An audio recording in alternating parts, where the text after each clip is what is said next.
ಇನ್ನುದಯ ಬಾರದೆ ದಾಸನ ಮೇಲೆ, ಇನ್ನುದಯ ಬಾರದೆ ದಾಸನ ಮೇಲೆ, ಇನ್ನುದಯ ಬಾರದೆ ದಾಸನ ಮೇಲೆ, ಇನ್ನುದಯ ಬಾರದೆ ದಾಸನ ಮೇಲೆ, ಪನ್ನಗ ಶಯನ ಶ್ರೀ ಪರಮ ಪುರುಷ ಇನ್ನುದಯ ಬಾರದೆ ದಾಸನ ಮೇಲೆ, ಪನ್ನಗ ಶಯನ ಶ್ರೀ ಪರಮ ಪುರುಷ ಹರಿಯೇ ಇನ್ನುದಯ ಬಾರದೆ ದಾಸನ ಮೇಲೆ.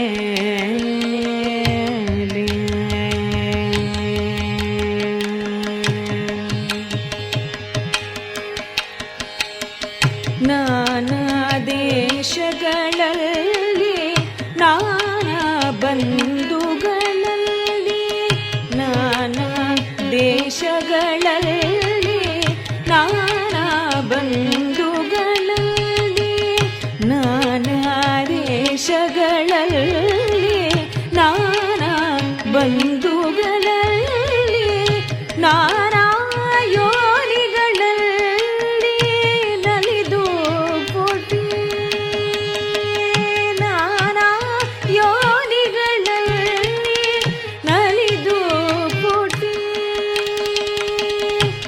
ನಾನು ನನ್ನದು ಎಂಬ ನರಕದೊಳಗೆ ಬಿದ್ದು, ನಾನು ನನ್ನದು ಎಂಬ ನರಕದೊಳಗೆ ಬಿದ್ದು, ನಾನು ನನ್ನದು ಎಂಬ ನರಕದೊಳಗೆ ಬಿದ್ದು, ನೀನೇ ಗತಿಯೆಂದು, ನೀನೇ ಗತಿಯೆಂದು ನಂಬಿದ ದಾಸನ ಮೇಲೆ ಉದಯ ಬಾರದೆ ದಾಸನ ಮೇಲೆ, ಪನ್ನಗ ಶಯನ ಶ್ರೀ ಪರಮ ಪುರುಷ ಹರಿಯೇ ಇನ್ನುದಯ ಬಾರದೆ ದಾಸನ ಮೇಲೆ.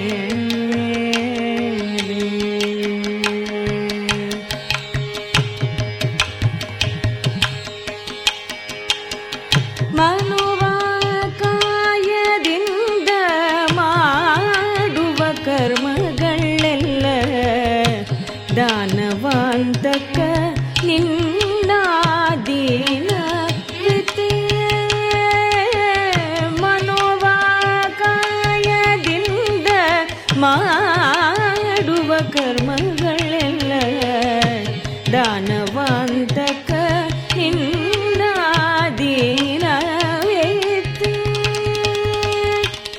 ಏನು ಮಾಡಿದರೇನು ಪ್ರಾಣ ನಿನಗೆ ಸ್ವಾಮಿ, ಏನು ಮಾಡಿದರೇನು ಪ್ರಾಣ ನಿನಗೆ ಸ್ವಾಮಿ, ಏನು ಮಾಡಿದರೇನು ಪ್ರಾಣ ನಿನಗೆ ಸ್ವಾಮಿ, ಏನು ಮಾಡಿದರೇನು ಪ್ರಾಣ ನಿನಗೆ ಸ್ವಾಮಿ, ಶ್ರೀನಾಥ ಪುರಂದರ, ಶ್ರೀನಾಥ ಪುರಂದರ ವಿಠಲನ ದಾಸನ ಮೇಲೆ ಇನ್ನುದಯ ಬಾರದೆ ದಾಸನ ಮೇಲೆ, ಪನ್ನಗ ಶಯನ ಶ್ರೀ ಪರಮ ಪುರುಷ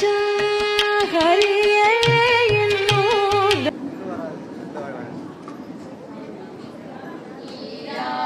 கடலொடுத்த நிலமடந்த எழிலொழுகும் சீராரும் பதனமென திகழ்வரத கண்ட விதில் தெக்கன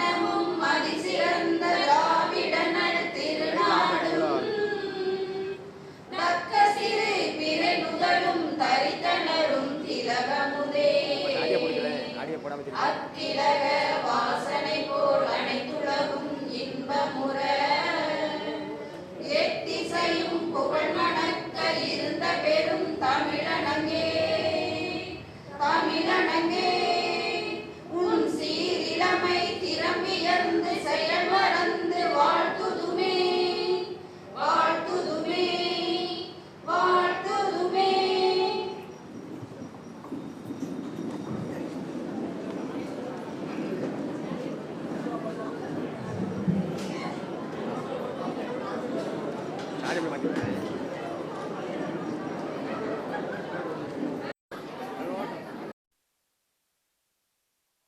அற்புதமான தலைப்பு. சமுதாய மாற்றத்தை சாதிக்கும் ஆற்றல் எழுத்துக்கே பேச்சுக்கேன்னு சொல்கிற மாதிரி, பேச்சுக்கேன்னு சொல்லி நம்மிடத்தில் நமக்கு எல்லாவற்றையும் சாதிக்கக்கூடிய ஐயாவினுடைய சீடராய் தொண்டராய் இன்றைக்கி அவர் ரஜினிகாந்துக்கே மாமனார். அப்பேற்பட்ட பெருமை உடைய ராஜா அண்ணன் அவர்களை வருக வருக என்று வரவேற்கின்றோம். அதுபோல பேராசிரியர் தா ராஜாராம் ஐயா அவர்களை அன்போடு வருக வருக என்று வரவேற்கின்றோம். இந்த நிகழ்ச்சி இன்றைக்கி சிறப்பாக நடக்கிறதுக்கு அழைத்து எல்லாவற்றையும் செய்யக்கூடிய உதவி செய்த நம்முடைய சிவிலிபுத்தூர் புகழ் வழக்கறிஞர் ஜான்சி அக்கா அவர்களுக்கு வருக வருக என்று அவர்களை அன்பு கருத்தோடு பென்னிங்டன் சார்பாக வரவேற்கின்றோம். அதுபோல சமுதாயத்தை மாற்றிக்க ஆற்றக்கூடிய ஆற்றல் எழுத்துக்கே என்று வாதிட வந்திருக்கக்கூடிய ராஜகுமார் அண்ணன் அவர்களை வருக வருக என்று பென்னிங்டன் சார்பாக வரவேற்கின்றோம். நம்முடைய மண்ணுக்கு ஒரு பெருமை சேர்த்து கொண்டிருக்கிற ராஜபாளையத்தில் பேசும் பூங்காற்றாய் திகழ்ந்து கொண்டிருக்கக்கூடிய சகோதரி, எங்களோட கல்லூரியில் உடன் படித்த சகோதரி கவிதா ஜவர் அவர்களை வருக வருக என்று வரவேற்று கொண்டாடுகின்றோம். அதுபோல திருப்பதி முனைவர் ரேவதி அம்மா அவர்களையும் வருக வருக என்று பென்னிங்டன் சார்பாக வரவேற்று மகிழ்கிறோம். எங்களுடைய கமிட்டியின் சார்பாக ஐயா அவர்களுக்கும் இங்கே இருக்கக்கூடியவருக்கு மரியாதை செய்கின்ற தருணம். உடைய பத்மஸ்ரீ சாலமன் பாப்பையா அவர்களுக்கு ஆண்டாள் கோவிலுடைய பட்டராகவும் எங்களுடைய பென்னிங்டன் கமிட்டியினுடைய உபதலைவராக இருந்து சிறப்பாக பணிகாட்டி காவல் காத்து கொண்டிருக்கிற எங்களுடைய ஆசான் முத்துப்பட்டர் அவர்கள் பொன்னாடை போற்றி நினைவு பரிசு வழங்கி சிறப்பிக்கின்றார்கள்.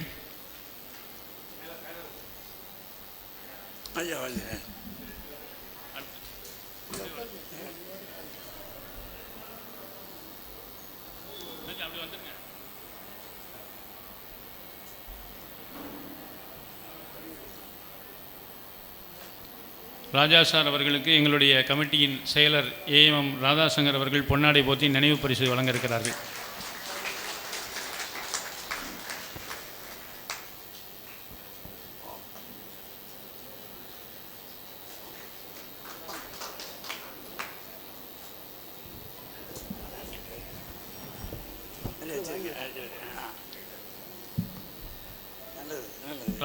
ராஜாராம் சார் அவர்களுக்கு பொன்னாடை போட்ட ஜெயக்குமார் சார் அவர்களை அன்போடு அழைக்கின்றோம்.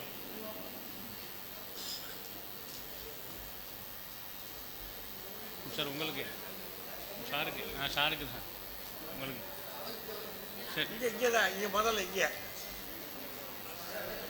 ராஜாராம் சார் அவர்களுக்கு எங்களுடைய கமிட்டியின் செயலர் ஏஎம் ராதாசங்கர் அவர்கள் பொன்னாடை போற்றி நினைவு பரிசு வழங்குகிறார்கள்.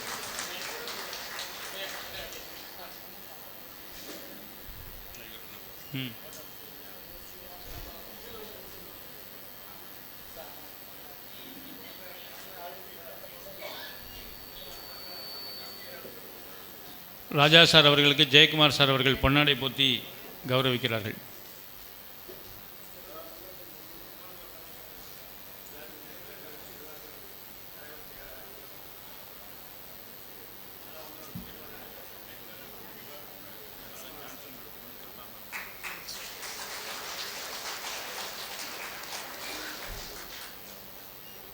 ராஜகுமார் சார் அவர்களுக்கு ராஜேஷ்கனி அவர்கள் பொன்னாடை போற்றி கௌரவிப்பார்கள். சீக்கிரம்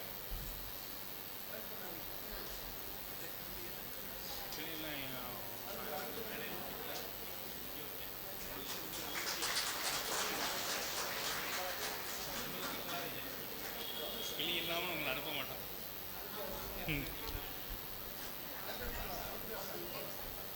திருமதி ஜான்சி மேடம் அவர்களுக்கு எங்களுடைய நூலகர் கிருபா மேடம் அவர்கள் பொன்னாடை போற்றி நினைவு பரிசு வழங்கி சிறப்பிக்கிறார்கள்.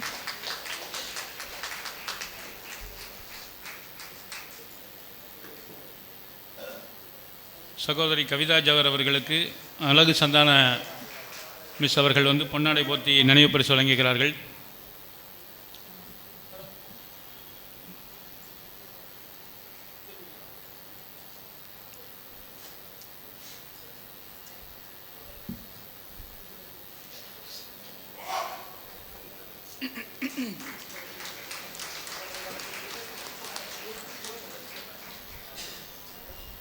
திருமதி ரேவதி மேடம் அவர்களுக்கு ஆசிரியை முத்துலட்சுமி அவர்கள் பொன்னாடை போற்றி நினைவு பரிசு வழங்குகிறார்கள். அடுத்தாக பென்னிங்டன் இயங்கிக் கொண்டிருப்பதற்கு ஒரு மார்க்கெட் காரணம். அந்த மார்க்கெட்டினுடைய கடைதாரர்கள், உரிமையை சேர்ந்திருக்கக்கூடிய கடை வாடகைதாரர்கள் அனைவருமாக அங்கக்கூடிய சங்கத்தின் சார்பாக காய்கறி எல்லாம் சேர்ந்து கடை வைத்திருக்கக்கூடிய கடை வாடகைதாரர் சங்கத்தின் சார்பாக இப்போது தலைவர், உபதலைவர் அனைவரும் சேர்ந்து ஐயா அங்கே இருக்கக்கூடியவர்களுக்கு பொன்னாடை போற்றி கௌரவிக்கிறார்கள்.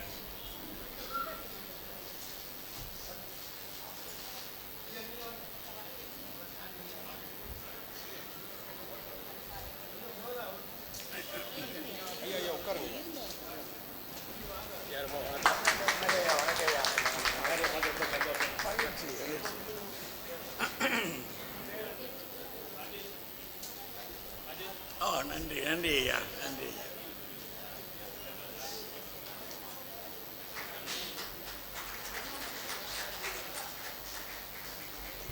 நமது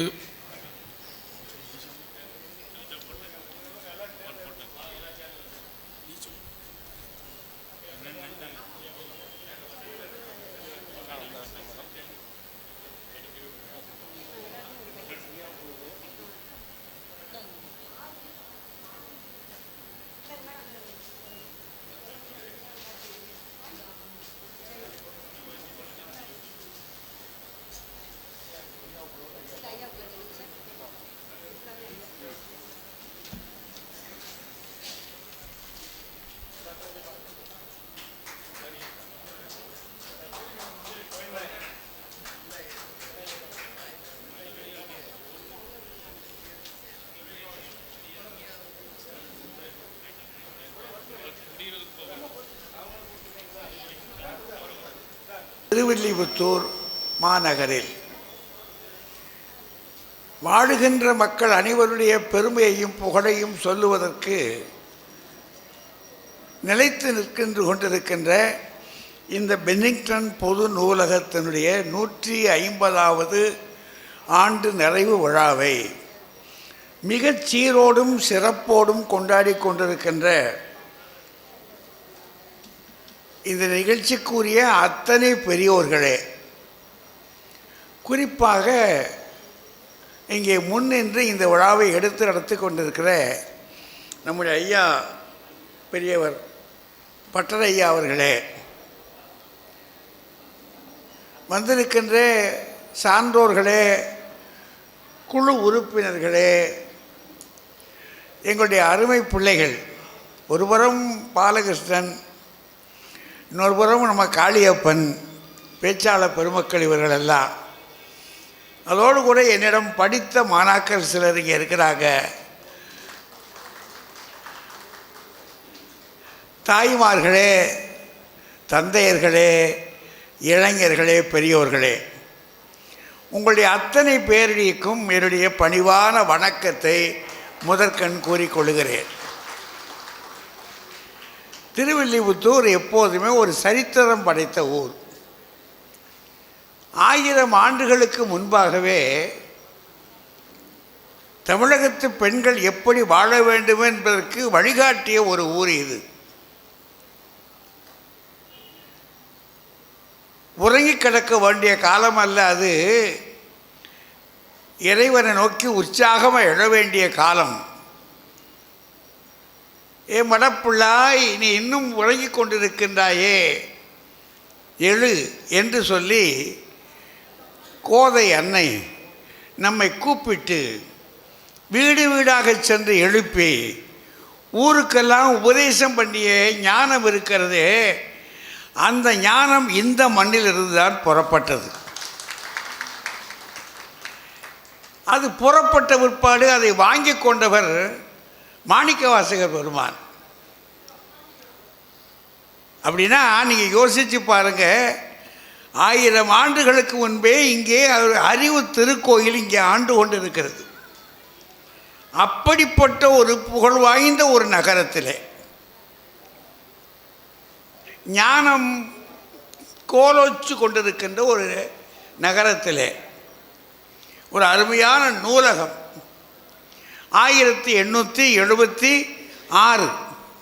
5/6 அப்படி சொல்கிறாங்க. இது தமிழ்நாட்டிலேயே முதல்,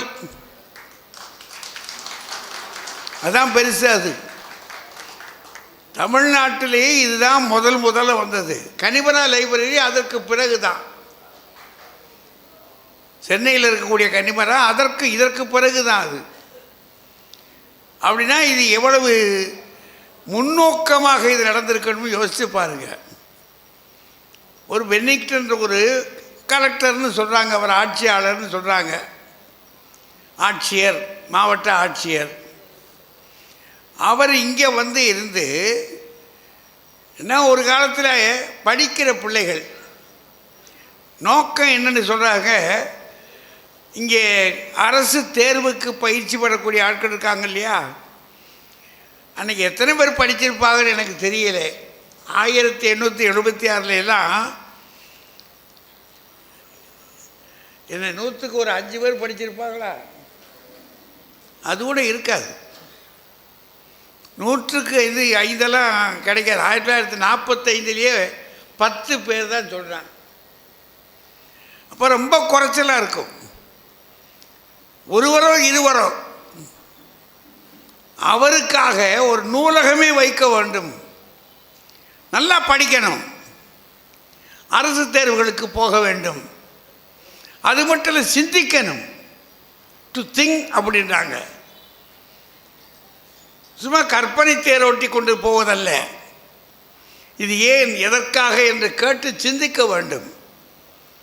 சிந்திப்பது தான் இது நம்முடைய சமயமும் வேதமும் வித்து. வேதம் அப்படின்னா வித், அறிவு. அறிவு சார்ந்த சமயம் சார்ந்த மக்கள் இருக்காங்களே, இவங்க சிந்திக்கணும், புதிதாக சிந்திக்க வேண்டும் என்பதற்காக இப்படி ஒரு நூலகத்தை தொடங்கினாங்க. அந்த நூலகத்தை தொடங்கினது பெருசு இல்லை, அதை காப்பாற்றுவதற்கு அதுக்கு ஒரு வரவு செலவு வைக்கணும், அதுக்காக ஒரு மார்க்கெட்டு கட்டணும்.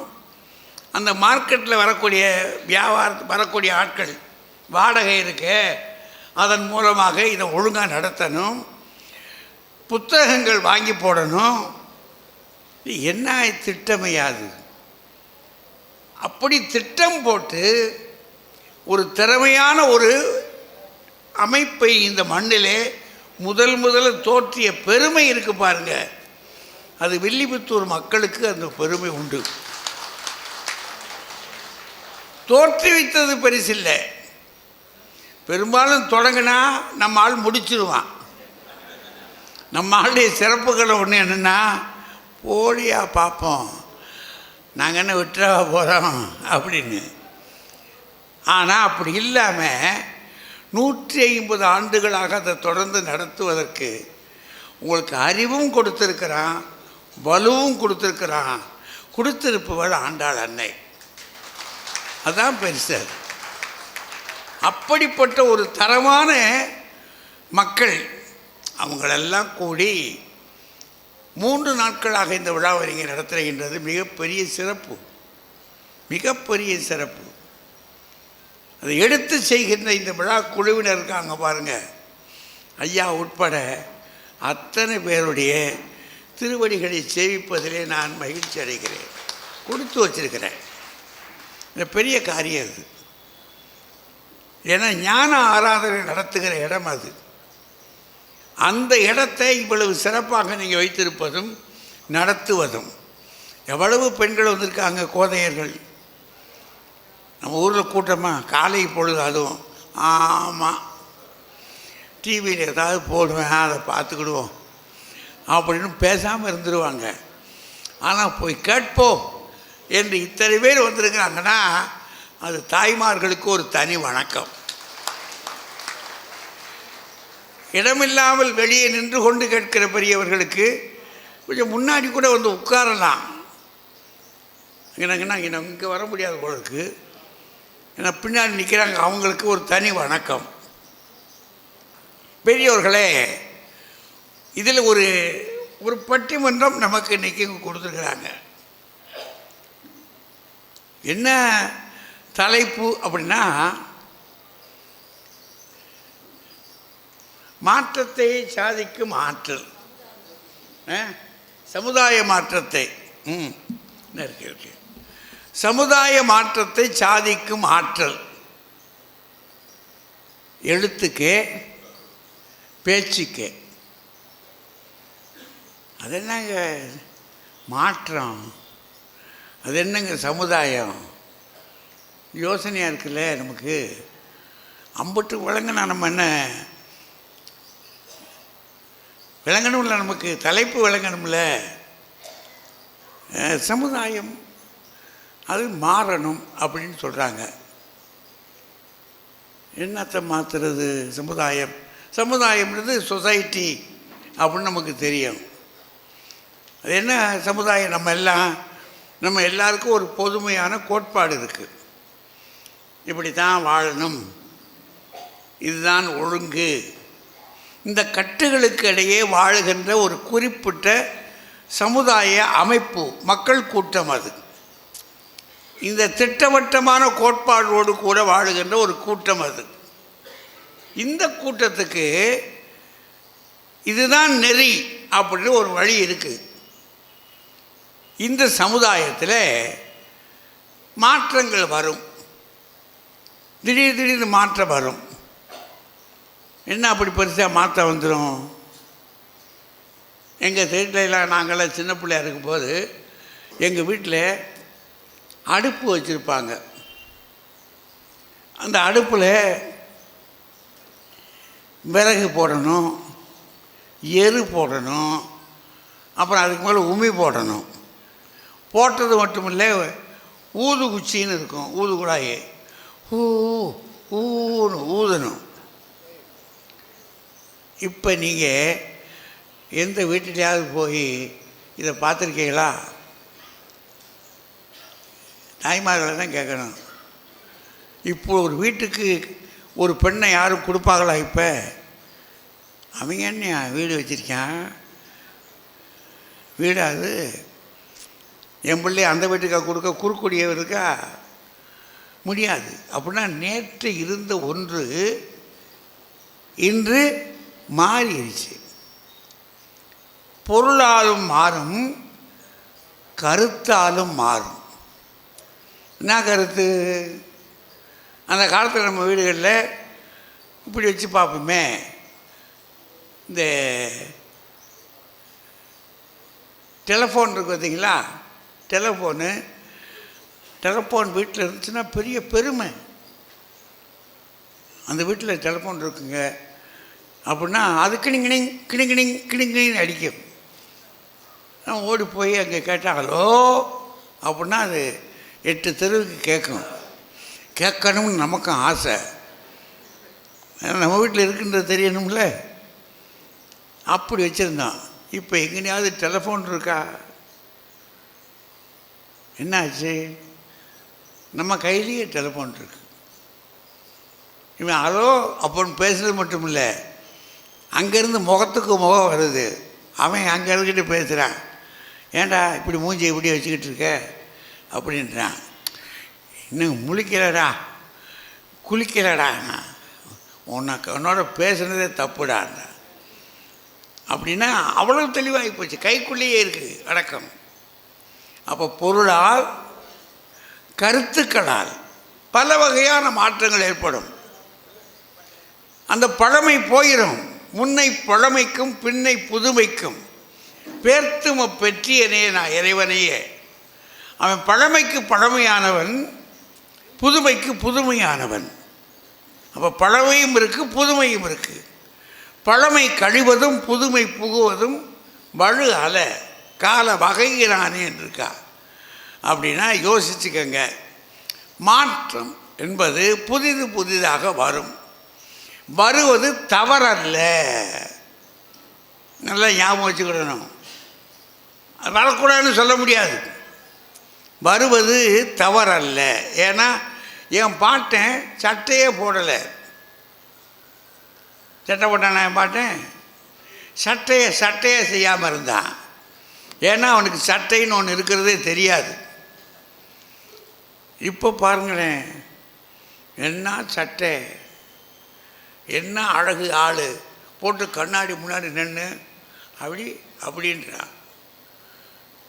முடிவெட்ட போனால் அவன் என்னென்னவோ கருவி, நமக்கு அந்த காலத்தில் பார்த்தா நாங்கள்லாம் போகும்போது ஒரு கத்திரிக்கோள், ஒரு சீப்பு, அது இரும்பில் வச்சுருந்தான். அந்த சீப்பு போட்டு கிரிக்கணுவான்.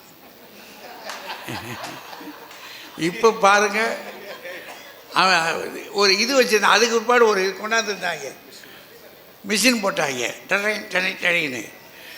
இப்போ கொண்டாந்து அது வட இந்தியாவிலேருந்து வந்திருக்கிறாங்க சில பயலுங்க. அவங்க வச்சுருக்கிற கருவிகளை பார்த்தீங்கன்னா, ஒரு கடைக்கு போனேன், இப்போ தான் மொட்டை அடித்து விட்டான், எனக்கு போயிட்டாயா அப்படின்னு. ஏன்னா அவனுக்கு ஒன்றும் தெரியல, அவங்கிட்ட பேசுகிறதுக்கு எனக்கு தெரியல. நான் போயிருக்கக்கூடாது, போய் பார்ப்போமேன்னு பார்த்தேன், மொட்டை அடித்து விட்டான். ஓடிப்போ, நீ பழனிக்கு போய் மொட்டை விட மாட்டேன், இங்கேனே போட்டுக்கிட்டான். அது மாதிரி கருவிகள் மாறிடுச்சியா எல்லாம். இந்த மாற்றத்தை சாதிக்கிற, இந்த மாற்றத்தை உருவாக்குகிற ஆற்றல் எதுக்கு இருக்கு? எழுத்துக்கு இருக்கா, பேச்சுக்கு இருக்கா? இவ்வளோதானுங்க விஷயம். எழுத்துக்கு முந்தினது பேச்சு இல்லைங்களா? ஏன்னா முதல்ல எது வந்திருக்கும்? பேச்சு தான் வந்திருக்கும். மனிதன் முதல்ல பேசுகிறத தொடங்கியிருப்பான். அப்புறம் தானே தங்கினங்கன்னா கோடு இங்கிட்ட பிடிக்க எழுத பழகினா. ஆனால் இந்த மேடை பேச்சுன்னு ஒன்று இருக்குது பாருங்க, அது ரொம்ப பிந்தித்தான் வந்துச்சு. ஏன் மேடை பேச்சு பிந்தி வந்துச்சுன்னு சொல்கிறீங்க? ஒரு சமுதாயத்துக்கு ஒரு தலைவன் இருப்பான், அவன் தான் ராஜா, பல்லடி வாயன். அவங்கிட்ட யாரும் நின்று பேச முடியாது. ஏன்னா பின்னாடி ஒரு கவிஞன் பாடுனான், சிரமறுத்தல் வேந்தனுக்கு பொழுதுபோக்கும் சிறிய கதையினா. ராஜா இருக்கானே, அவன் பெரிய வேலையெல்லாம் பார்த்துருவான். சோவியத்தில் இல்லை ஃப்ரான்ஸில் கில்லட்டின் அப்படின்னு ஒன்று கண்டுபிடிச்சாங்களாம். தூக்கு போடுறதுக்கு பதில், ஆமாம், ஒரு கத்தி, ஆள் வந்து இப்படி கழுத்தை இப்படி உள்ளே கொடுக்க வேண்டியதுதான், கடக் ஒரு அடி சுருக்கமாக தள்ளி விட்டுரும். ரஷ்யாவிலேருந்து ஒரு ராஜா அந்த ஊருக்கு வந்திருக்கிறான். வந்துட்டால் இவங்க அதை பெருசாக காட்டுறதுக்கு கொண்டு போயிருக்காங்க. கொண்டு போய் காட்டி, இதை பாருங்கள் கறி வச்சுருக்கோன்னா, இது எப்போ எப்படி செயல்படும்னு சொல்கிறீங்களோ அப்போ என்னை கூப்பிடுங்க, நான் வந்து பார்க்கணும். அந்த ஊர் ராஜா இதுக்கு எப்போ அப்போன்னு, டேய் இங்கே வாட, யார் அங்கே நின்றுக்கிட்டு இருந்த காவக்காரனை கழுத்தை உள்ள கொடு, கழுத்தை உள்ள கொடுத்தா கதை முடிஞ்சு போச்சு. அதனால் ஒரு கவிஞன் பாடுனா, சிரம் அறுத்தல் வேந்தனுக்கு பொழுதுபோக்கும் சிறிய கதை, நமக்கெல்லாம் உயிரின் வாதை அப்படின்னா என்ன பாருங்களேன். அதனால் யாரும் பேச மாட்டாங்க. இன்றைக்கு கூடங்க மேடையில் பேசுறதுனால் எளிதான காரியம் இல்லை. அமெரிக்காவில் ஒரு ஆய்வு பண்ணான், அச்சம் என்பதை பற்றி. மனிதனுக்குள்ள அச்சம் இருக்குது. இரவு நேரங்களில் இருட்டை கண்டா யாராவது பயப்படாத ஆள் இருக்கானா சொல்லுங்கள்? பழக்கப்பட்ட வீதியாக இருந்தால் கூட ராத்திரி நேரம் லைட்டு இல்லைன்னா ஒரு பாட்டு பாடுவான். இருட்டு என்ன வருதோ ஏதோ அப்படின்னு அச்சம். இந்த அச்சம் மேடையில் பேசுகிற பேச்சாளர் இருக்கா பாருங்க, அவனுக்கு இருக்குமா? பெரிய பெரிய பேச்சாளர்கள்லாம் அவங்க புத்தகத்தில் எழுதும்போது சொல்கிறாங்க, அப்பா நான் மேடையில் ஏறி முத பேசும்போது நடுங்கி செத்துருக்கேன்டா நாராயணா அப்படின்றான். நானும் நடுங்கியிருக்கேன். உடம்பெல்லாம் வேர்க்கும், மேனியெல்லாம் நடுங்கும், வாயெல்லாம் வறண்டு போகும், வார்த்தை வர்ற மாதிரி இருக்கும். அங்கனே நின்றுக்கணும், நிற்கும். அப்புறம் மாத்தியார் பயப்படாது பேசு ஏதோ அவர் தட்டி கொடுத்ததுனால நம்ம கெட்டிக்காரன் ஆகிட்டோம். அந்த மாதிரி அச்சம், அதுதான் இந்த மேடையில் பேசுகிற அச்சம் இருக்குது பாருங்கள், அதுதான் 10 அச்சங்களில் முதல் அச்சமா அமெரிக்க ஆய்வாளர்கள் சொல்கிறான். அப்படின்னா யோசிச்சுங்க. அப்படின்னா என்ன செய்யலாம், எழுத்தை முதல்ல போட்டுருவோம். சமுதாயத்தை மாற்றும் ஆற்றல் எழுத்துக்கே பேச்சுக்கே என்று எழுத்தை முதல்ல போட்டுட்டு பேச்சை பின்னாடி போடுறோம். எழுத்தில் இப்போ யார் பெரிய ஆள் அப்படின்னா, இந்த பக்கம் இருக்கார் பாருங்க நம்ம ராஜகுமார், இங்கே பக்கத்தில் ராஜபாளையம் தான். அவர் சொல்கிறார், நல்லா எழுதுவார், அவரும் புத்தகங்கள் எழுதுவார். அவங்க வீட்டம்மா படிக்கவே மாட்டாங்க. அவங்க அம்மாட்ட அந்த அம்மாட்ட ஏமா என்னமோ நிறைய எழுதுறாருமானார், நீங்கள் தான் மெச்சிக்கிடணும் அப்படின்னாங்க அவங்க. அவர் சொல்கிறாரு எழுத்து தான் அப்படின்னு. அந்த பக்கம் இருக்காக பாருங்க, அவங்க கவிதா ஜவஹர், அவங்களும் ராஜபாளையம் தான். அவங்களும் சொல்கிறாங்க, அவங்க மேடையிலையும் பேசுவாங்க. நிறைய எழுதி பெரிய ஆட்கள், பெரிய எழுத்தாளர்கள் அவங்க எழுத்த கவிதை எழுதி பாராட்டியிருக்காங்க, புத்தகம்லாம் போட்டிருக்காங்க. அவங்க வீட்டுக்காரரை தொட்டு கூட பார்க்க மாட்டேங்கிறார், பயப்படுறார். அவர் சொல்கிறாரு, எனக்கு இதை கூட நேராக பார்த்துருவங்க, புத்தகத்தை தொட பயமாக இருக்குன்றார் அவர். அந்த கடைசிகளுக்காக பாருங்க, அவங்க முனைவர் ரேவதி சுப்புலட்சுமி அவங்களும் மதுரையில் செந்தமிழ் கல்லூரியில் துணை முதல்வராக இருக்காங்க. அவங்களும் சொல்கிறாங்க, நல்ல அவங்களும் எழுதுவாங்க, நல்லா எழுதுவாங்க, எழுதினதுனால தான் உலகத்துக்கு வந்திருக்கிறாங்க. ஆக 3 பேருமே சொல்கிறாங்க, ஐயா எழுத்து தாயா உருவாக்கும், எழுத்தால் தான் மாற்றத்தை சாதிக்க முடியும். அவங்க இந்த பக்கம் என் தம்பி, என்னுடைய வலக்கையில் ஒன்று போயிடுச்சு, இதை இடக்கை. எங்களுடைய பட்டிமன்றத்தை இந்த மண்ணில் கொண்டு வந்த தம்பி ராஜாராம், கலகாலங்களாக எங்களோடு கூட இருந்த பிள்ளைகள். நாங்கள் எல்லாம் அப்படியே தளர்ந்துக்கிட்டே இருக்கிறோம். ஆட்களை பார்க்குற போது ஒருத்தருக்கு ஒருத்தர் மகிழ்ச்சி. ஏன்னா கொஞ்ச நாட்கள் இல்லை, 1970களுக்கு பிறகு எங்கிட்ட ஒரு 50 வருஷம்னு வச்சுக்கோங்களேன், 72லேருந்து, ஏன் 1972லேருந்து, எங்கே தான் 1960லேருந்து 61லேருந்து, இவர் 72லேருந்து பட்டிமன்றம் இன்றைக்கு இவ்வளோ ஒருத்தர் கூட்டி வந்திருக்குன்னு சொன்னால் இவங்களை போன்ற ஆட்கள் தான். அதை நான் மறந்துட முடியாது. அவர் நல்ல பேச்சாளர், குரல் பார்த்தா அப்படி கணீர் அப்படி நிற்கும். அவர் சொல்கிறார், பேச்சு தாயா. இங்கே சிக்காகோ நகரத்தில் அந்த மக்களையெல்லாம் சிந்திக்க வச்சது யார் பேச்சு? சிந்திக்க வைத்தது என்ற பேச்சை யாரால் நடந்த கதை அது. ஒரு சமயத்திலே கொண்டு போனாங்க. அவர் சொல்கிறார், அடுத்து இருக்கு பாருங்க, இங்கே என் பிள்ளை, அது ஒரு பிள்ளை, அவர் இனி நான் அவர்களை பேச அழைத்து உங்கள் முன்னிலை விடுவதிலே நான் பெருமை கொள்கிறேன் என்று சொல்லி, சமுதாய மாற்றத்தை சாதிக்கும் ஆற்றல் எழுத்திற்கே என்ற அணி தொடங்குகிறது. தம்பி ராஜகுமார் தொடர வருகிறார். வாங்க.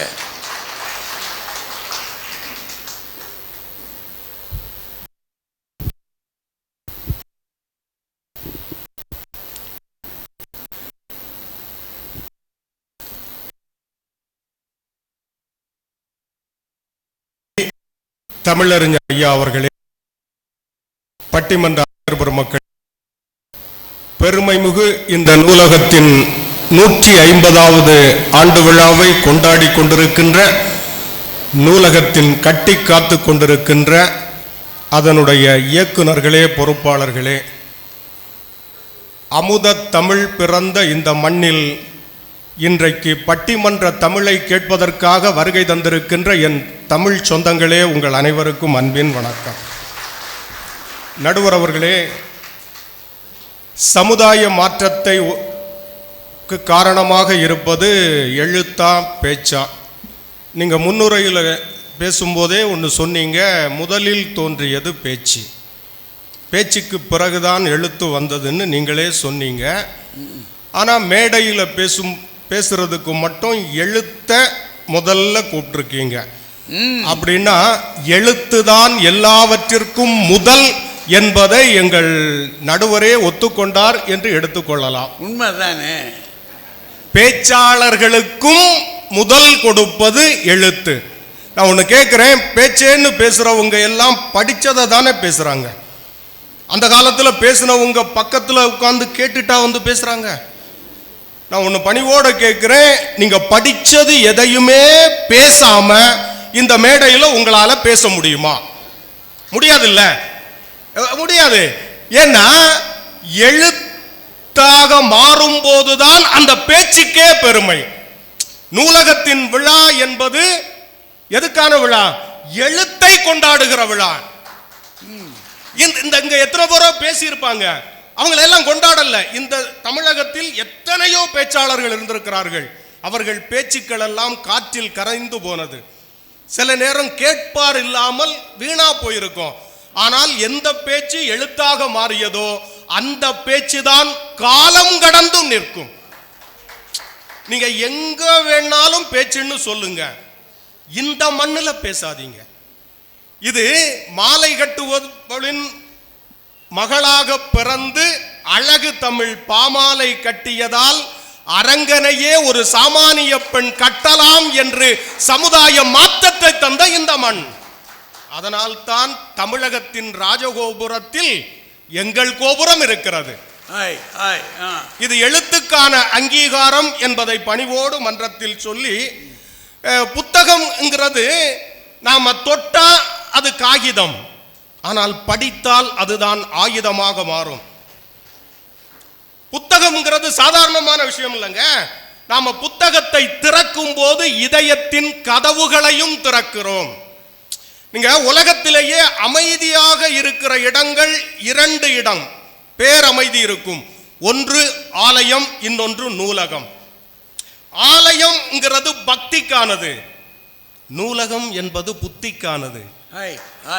பக்தி பெருக பெருக தியானம் வரும், நூலகத்தில் வந்து புத்தி வளர வளர நமக்கு ஞானம் வரும். அந்த ஞானத்தை தரக்கூடிய அறிவின் ஆலயம்தான் இந்த நூலகம். அதனால நீங்க கவனமா இதை எடுத்துக்கணும். எனக்கு நடுவர் அவர்களுக்கு தெரியும், ஏனென்றால் புறநானூற்றுக்கு புதிய வரிசையில் விளக்கம் எழுதியவர் எங்கள் நடுவர், அகநானூற்றுக்கும் விளக்கம் எழுதியவர் எங்கள் நடுவர். ஆகவே அவருக்கு தெரியும், திருவள்ளுவர் எழுதிய திருக்குறளை புதிய கோணத்தில் மக்களுக்கெல்லாம் கொண்டு சென்றவர் எங்கள் நடுவர். நான் பெருமையோடு கேட்கிறேன், திருவள்ளுவர் பேசினதாவது எங்கேயாவது இருக்கா? அவர் பேசியிருப்பார்ல, பேசினது இல்லை.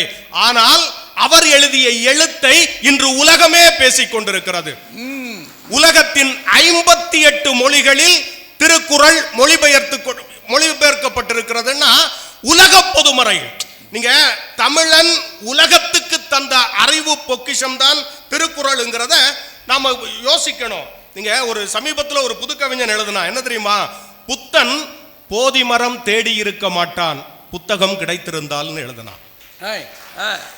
நீங்க எழுத்துங்கிற வார்த்தையை எழுதி பாருங்க, முதல் 2 எழுத்து எழுங்க, எழு எழு எழு வருதா இல்லையா?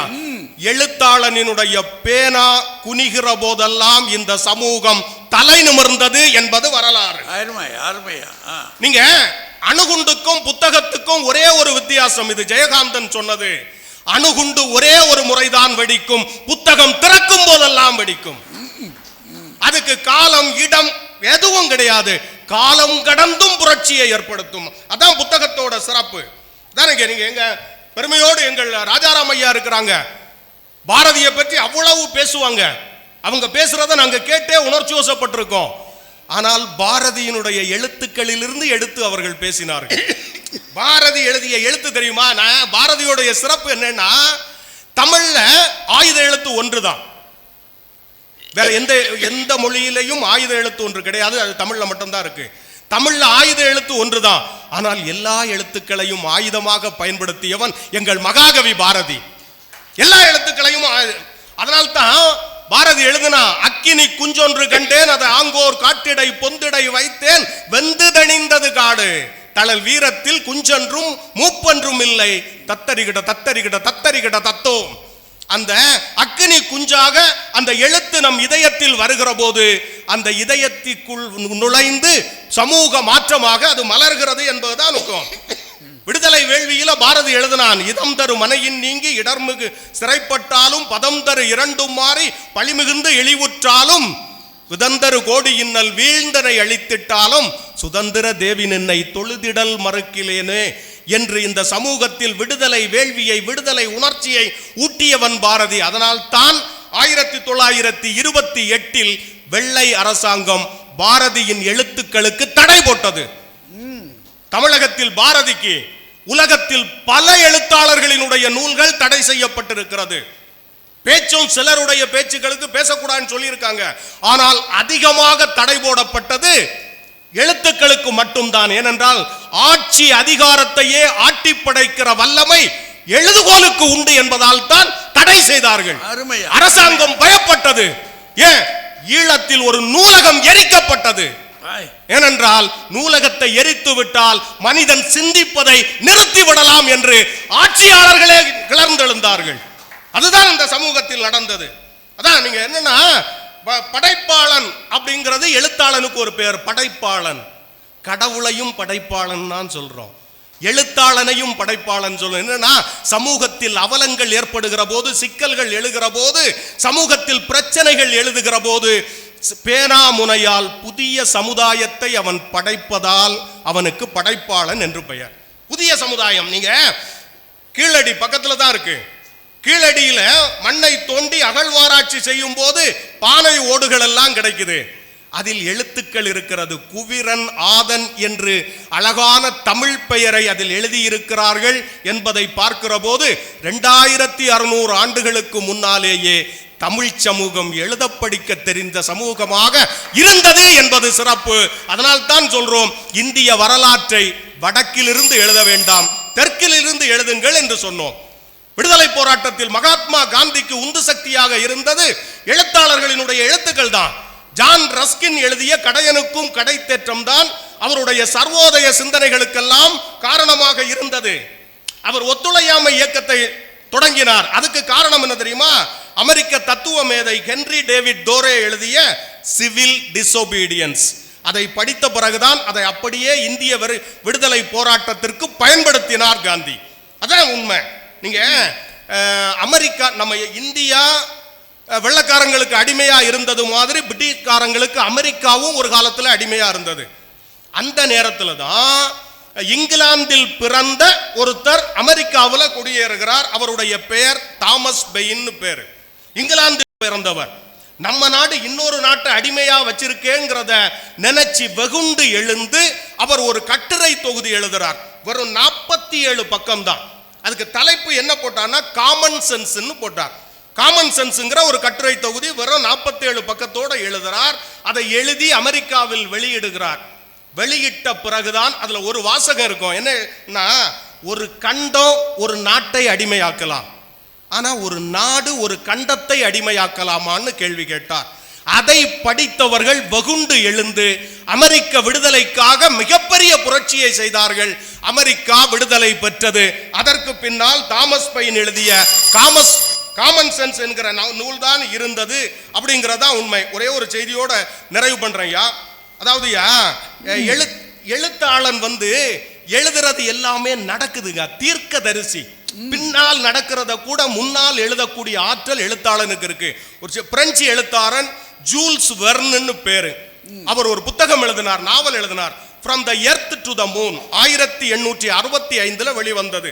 அது என்னன்னா, பூமியிலிருந்து நிலவுக்கு மனிதன் போனா என்னென்ன நடக்கும், போக முடியுமாங்கிறத அவர் அதை அந்த நூலை எழுதுறது வரைக்கும் நிலவுக்கு மனிதனை அனுப்ப வேண்டுங்கிற சிந்தனையே எழல. அந்த நூலை படிச்ச பிறகுதான் அறிவியல் அறிஞர்கள் எல்லாம் யோசிச்சாங்க, நிலவுக்கு போனா என்னென்ன பண்ணலாம்னு ஆராய்ச்சி பண்ணாங்க. அந்த புத்தகம் வெளியாகி 104 ஆண்டுகளுக்கு பிறகு 1969 அப்பல்லோ விண்கலம் நிலவில் தரையிறங்கியது. மனிதர்களும் இறங்கினார்கள் என்றால் ஒரு புதிய ஒரு சரித்திரத்தை சாதிக்கின்ற ஆற்றல் எங்கள் எழுத்துக்கு உண்டு. பேச்சு உசுப்பேத்தும், உணர்ச்சி வசப்படும், சில நேரம் கொந்தளிக்க செய்யும். பேச்சால் ஆபத்துக்களும் உண்டு, எழுத்தால் ஆபத்துக்களே இல்லை. வாய்ப்புக்கு நன்றி, வணக்கம். தம்பி ராஜகுமார் கடுமையாக வாதம் வச்சிருக்கிறார். பல செய்திகளை சொல்லியிருக்கார். 1-2 இல்லை, பல்வேறு செய்திகளை வச்சு எழுத்துக்கு எப்படி ஆற்றல் இருக்கு, சக்தி இருக்கு, அது உயிரோடு இருக்கிறது. அதை வாங்கி கொண்டு தான் மற்றவர்கள் பேசுகிறாங்க. பாரதி போட்ட செய்திகளை வச்சுக்கிட்டு தான் பேசுகிறாங்க. பேச்சாளர்கள் எதை வைத்து பேசுகிறார்கள்? புத்தகத்தை வைத்து பேசுகிறார்கள். சுருக்கமாக சொன்னால் சில செய்திகள் இவற்றை இருக்கக்கூடிய மிக அருமையான சிந்தனை இன்னைக்கு சும்மா வரல, ஒரு யுத்த களத்துக்கு வந்த மாதிரி வந்திருக்கார். செய்திகள் அப்படி கொண்டு வந்திருக்கிறார். ஜூல்ஸ் வெர்ன் அவன் எழுதின புத்தகத்தை பார்த்த பிற்பாடு தான் அவன் தானே ஒரு கற்பனை பண்ணான், நிலவுக்கு போக போகிறான்டான்னு சொல்லி. நடந்துருச்சே, நிலவுக்கு போயிட்டானே மனுஷன். நம்ம நல்லா ஓடி வான்னு பாடிக்கிட்டு தானே இருந்தோம். நம்மளாம் முடிஞ்சது அதுதான். இல்லாட்டி கதையை கட்டுவோம். நல்லா ஏன் தேஞ்சு போச்சு அப்படின்னா, இன்னொரு முனிவருடைய பிள்ளைகளை கட்டினா நல்லா கெட்டின வேகத்தில் அதில் இருந்தது 27 பிள்ளைய, 27 28 28 அதில் ஒரு பிள்ளை மேலே தான் அவனுக்கு பிரியம், சந்திரனுக்கு. மித்த பிள்ளைகளெல்லாம் விட்டுட்டான்.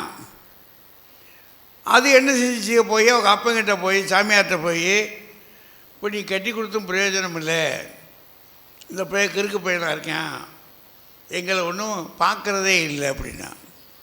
அவர் பார்த்தாரு, ஒரே ஒரு பார்வை பார்த்து, அடே போட நாசமாக போடானார்.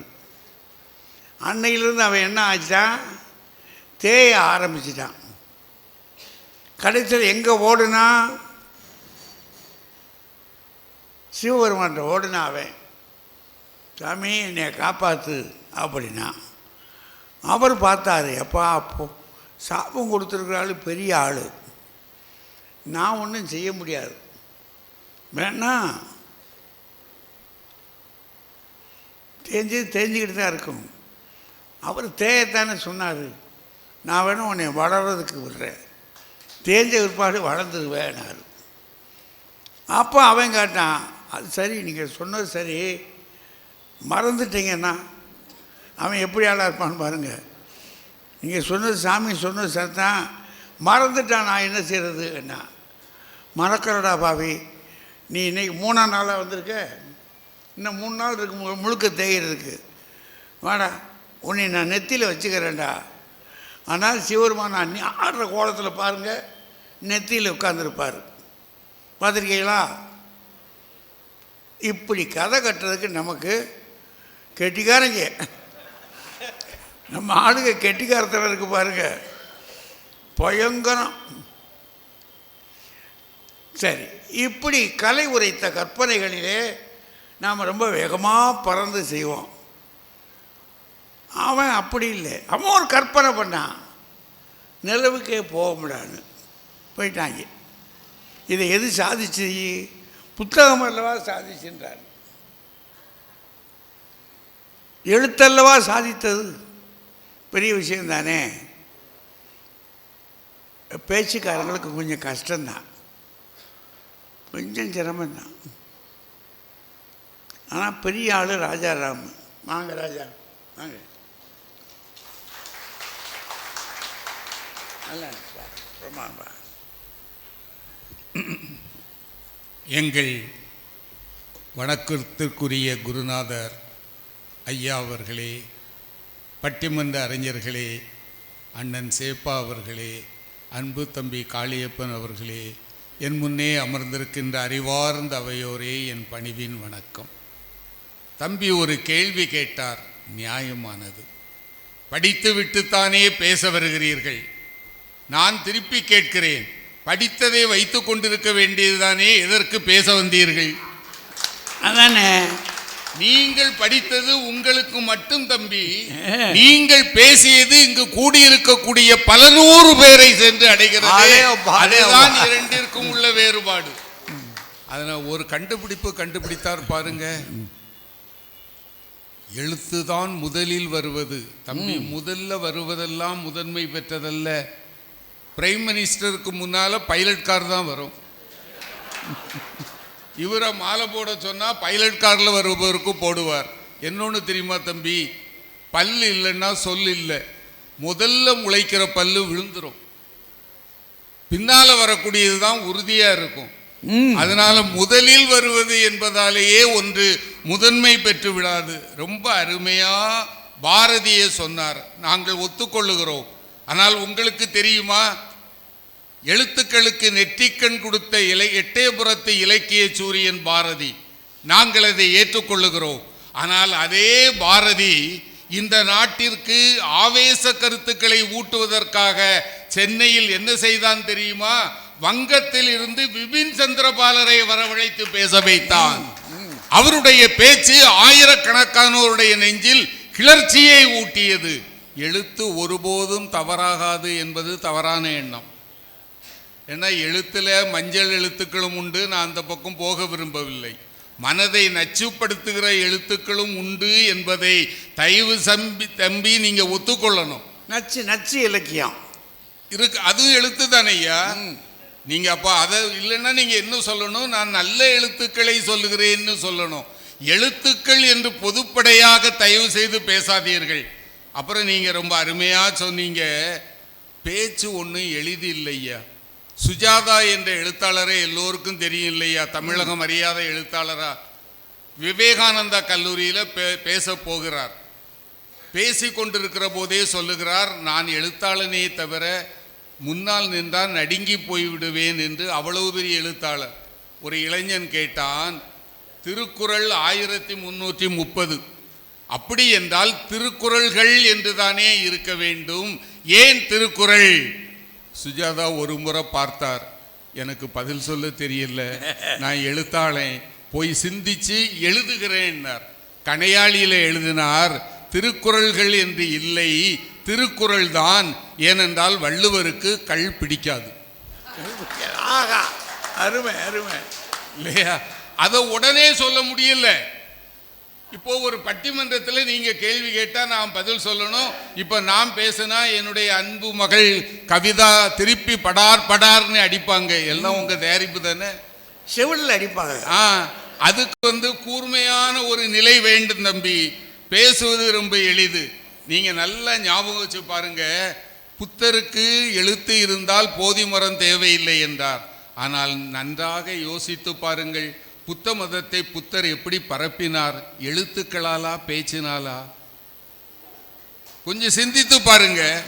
புத்த சமயம் இன்று உலகிலேயே மிகப்பெரிய மதம், கடல் கடந்து சென்றது. அவர் எழுதிய தம்மபதத்தால் அல்ல, ஊராக போய் புத்தர் பேசியதால் புத்த மதம் வளர்ந்தது, மகாவீரர் பேசியதால் சமண சமயம் வளர்ந்தது. பேச்சுதான் மக்களிடத்தில் எளிதாக கொண்டு சேர்க்கும். சில எழுத்துக்கள் ஆற்றல் வாய்ந்த எழுத்துக்கள் ஐயா, ஆனால் புரிய முடியாது. ஏன் ஐயா திருக்குறளுக்கு உரை எழுதினாங்க? எல்லோரும் புரிய வேண்டும் என்றால் அதை எளிமைப்படுத்துவதற்கு இன்னொருவர் தேவைப்படுகிறது. திருக்குறளே ஆனாலும் சரி, அப்படித்தானே? இப்போ நான் ஒரு கவிதை சொல்றேன் ஐயா, இது தமிழகத்தில் மிகவும் பாராட்டப்பட்டு பரிசு பெற்ற கவிதை. எழுதியவர் மிகச்சிறந்தவராகிய கவிக்கோ அப்துல் ரகுமான். சமாதான தேவதை ஊர்வலம் வருகிறாள். காகித வீதியில் கருட வாகனத்தில் சமாதான தேவதை ஊர்வலம் வருகிறாள். நகரும் சக்கர நாதஸ்வரங்கள் மேளம் கொட்ட, உலோக பறவைகள் ஒலிமலர் தூவ, கற்ப பூக்களின் பன்னீர் மணக்க, வெண்புறா சிறகு தோரணமாட, சமாதான தேவதை ஊர்வலம் வருகிறாள். ஓடி வாருங்கள், காண கிடைக்காது. எத்தனை பேருக்கு புரிஞ்சுது? உண்மையை சொல்லணும். இது அப்துல் ரஹ்மான் எழுதி இலக்கிய சிந்தனையால் பரிசு பெற்ற கவிதை. சிலவற்றை புரிந்து கொள்வதற்கே, எழுத்தை புரிந்து கொள்வதற்கே ஆற்றல் தேவை. என்ன எழுதுகிறார்? சமாதான தேவதைங்கிறது வெறும் காகிதத்தில் ஒப்பந்தம், காகித வீதியில் தான் இருக்கிறது. ஆனால் உண்மையில் என்ன நடக்கிறது? உலோகப்பறவை ஒலிமலர் தூவுகிறது. உலோகப்பறவைன்னா விமானம், அது குண்டுகளை போடுகிறது. நகரும் சக்கர நாதஸ்வரங்கள் மேளம் கொட்ட, பீரங்கியிலிருந்து குண்டுகள் முழங்கி கொண்டிருக்கின்றன. கற்ப பூக்களின் பன்னீர் மணக்க, மனிதனுடைய இரத்தம் மண்ணில் பாய்ந்து கொண்டிருக்கிறது. சமாதானத்தின் சின்னமான புறாவினுடைய சிறகுகளை தோரணமாக கட்டியிருக்கிறோம். வெண்புறா சிறகு தோரணமாட, சமாதான தேவதை ஊர்வலம் வருகிறாள். ஓடி வாருங்கள், காண கிடைக்காது என்பது ஒரு அங்கத பாடல். எத்தனை பேருக்கு புரியும் தம்பி? இல்லை, தெரியாம கேட்கிறேன். ஆனா ராஜகுமார் பேசினா எல்லோரும் கைதட்டுறீங்க. கைதட்டுறீங்கல்ல? புரியாமலா?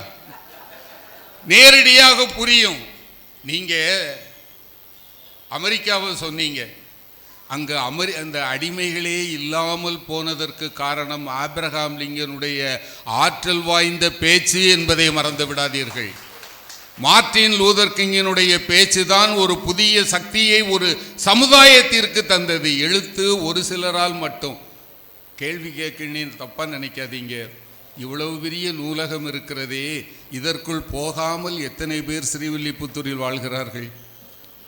சொல்லுங்க சொல்லுங்க. இதுக்குள்ள போனாலும் எத்தனை பேர், போகாத எத்தனை பேர்? இல்லை, நான் போகாதவங்க கையை தூக்குனா போதும். நான் யாரையும் தாக்குவதற்காக பேசல. இருக்கு, ஆள் இல்லை, இருக்கிறதா இல்லையா? அதனால எல்லாருக்கும் எதுவும் இல்லை. ஆண்டாள் பெருமாட்டிய என்னன்னா, ஸ்ரீவில்லிபுத்தூர்னா ஆண்டாளை பேசித்தானே ஆகணும். ஆண்டாள் முதல்ல என்ன பண்ணுனா? முதல்ல பாடவா செய்தா? எல்லே இளங்கிளியே இன்னும் உறங்குதியோ, சில்லென்றலையின் மீன் மங்கை மீர் போதர்கின்றேன். முதல்ல போய் என்ன செய்தா? வீடு வீடா போய் கூப்பிட்டா. கூப்பிடுகிற போது அவ எழுத்த வச்சு, நான் எழுதியிருக்கிறேன் படிச்சுட்டு வாங்க நீ சொல்லல, யான் பேசுகிறேன் நீங்கள் வெளியே வாருங்கள் என்று தானே அழைத்தாள். சிற்றன் சிறுகாலே வந்து உன்னை செய்வித்து உன் பொற்றாமரை அடியே போற்றும் பொருள்களாய் பெற்ற மேய்த்து உண்ணும் குலத்தில் பிறந்து நீ குற்றேவல் எங்களை கொள்ளாமல் போகாது. இற்றை பறைகொள்வான் அன்றுகான் கோவிந்தா, எற்றைக்கும் ஏழேழ் பிறவிக்கும் உந்தன்னோடு உற்றோமே ஆவோம், உமக்கே நாம் ஆட்செய்வோம், மற்ற நம் காமங்கள் மாற்றேலோர் எம்பாவாய் என்றால் அவள் தோழிகளை அழைத்தாள், பேசினாள். அதன் பிறகு அவள் பாடினாள். நாம சொல்லுகிறோம். சுதந்திர போராட்டத்தை பற்றி தம்பி சொல்லலாமா? காந்தியடிகள், நேதாஜி, ரெண்டு பேருக்கு என்ன வித்தியாசம்? ஒரே ஒரு வித்தியாசம். காந்தியடிகள் சொன்னார் அடி பணியாதே, நேதாஜி சொன்னார் அடி பணியாதே. இல்லையா? ரெண்டு பேருமே பேச்சில் வல்லவர்கள். இந்திய தேசிய இராணுவம் நமது இந்திய எல்லையில் வந்து நிற்கிறது, கிழக்கு எல்லையில். அவர்களுக்கு முன்னால் நேதாஜி பேசுகிறார். என் இனிய சகோதரர்களே, நாம் எங்கே செல்லுகிறோம் என்றால் டெல்லியை நோக்கி. எதற்காக? மேலே பறந்திருக்கிற யூனியன் ஜாக் கொடியை கீழே இறக்கி நம் தாயின் கொடியை நாம் ஏற்றுவதற்காக போகிறோம். இது ஒன்றும் சாதாரண செயல் அல்ல. இதில் நாம் எத்தனை பேர் உயிரோடு டெல்லியை அடைவோம் என்பது எனக்கு தெரியாது. எனக்கு இரத்தத்தை கொடுங்கள், நான் சுதந்திரத்தை தருகிறேன். ஆனால் ஒன்று மறந்து விடாதீர்கள், இறப்பிலும் வாழ்விலும் நான் உங்களோடு இருப்பேன். டெல்லி சலோ என்று அவர் பேசிய பேச்சு உலக புகழ் பெற்ற பேச்சு தம்பி. காந்திஜி சத்திய சுரூபி, அப்படித்தானே? என்னை கொத்த வருகின்ற பாம்பை கூட கொல்ல மாட்டேன் என்று சொன்னவர் 1942 கோவாடியா மைதானத்தில் முழங்குகிறார். இந்தியர்களே, எத்தனை காலம் நாம் அடிமையாக இருப்போம்? எங்கிருந்தோ வந்த வெள்ளையர்கள் நம்மை அடக்கி ஆள்கிறார்கள். இப்போது நமக்கு இருப்பது ஒரே ஒரு வாய்ப்பு தான். போரிடுங்கள், அகிம்சை வழியில் ஒன்று சேர்வோம். எத்தனை தாக்குதல் வந்தாலும் எதிர்ப்போம். 2ல் 1, டூ ஆர் டை, செய் அல்லது செத்து மடி. 1942 காந்தியடிகள் கூவிய இந்த கூக்குரல் தான் யூனியன் ஜாக் கொடியை கீழே இறக்கி நமது மூவர்ண கொடியை பறக்க வைத்தது என்பதை மறந்து விடாதீர்கள். அதனால பேச்சு என்கிறது ஒன்றும் சாதாரணமானதல்ல. தம்பி நிலவுக்கு போன கதையெல்லாம் சொன்னார். சாக்ரட்டிஸ் பெயர் தெரியாதவங்க யாராவது இருக்கீங்களா ஐயா? உலக மகா சிந்தனையாளன். ஒரு எழுத்து கூட எழுதலப்பா, ஒரு எழுத்து கூட எழுதல்ல. ஏதன் நகர வீதிகளில் நின்று இளைஞர்களை கூவி அழைத்து அவன் சிந்தனை கருத்துக்களை விதைத்தான். அந்த சிந்தனை கருத்துகளால் தான் கிரேக்கம் என்பது எழுந்து நின்றது என்று சொன்னால் அவனை பிறகுதான் அவனுடைய பேச்சு எழுத்தாயிற்றே தவிர பேச்சினால் மாபெரும் மாற்றத்தை கொண்டு வர முடியும் என்று சாதித்த ஒரு மாபெரும் சிந்தனையாளனுடைய பெயர்தான் சாக்ரட்டிஸ். இன்னைக்கு தமிழ்நாட்டில் இருக்கிறவர்களுக்கு கூட அவருடைய பெயர் தெரிகிறதுன்னா அதெல்லாம் என்ன விளையாட்டா? தம்பி சரிதான், போகிற போக்கில் அடித்து விடுவோன்னு கொஞ்சத்தை சொன்னார். அவர் சொன்னதில் உண்மை இருக்கு, நான் இல்லைன்னு சொல்லலை.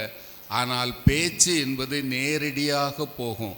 தமிழகத்தில் நான் சொல்லணும்னு தேவையில்லை, ஆட்சி மாற்றத்திற்கே பேச்சு காரணமாக இருந்திருக்கிறது என்பது தெரியாதா?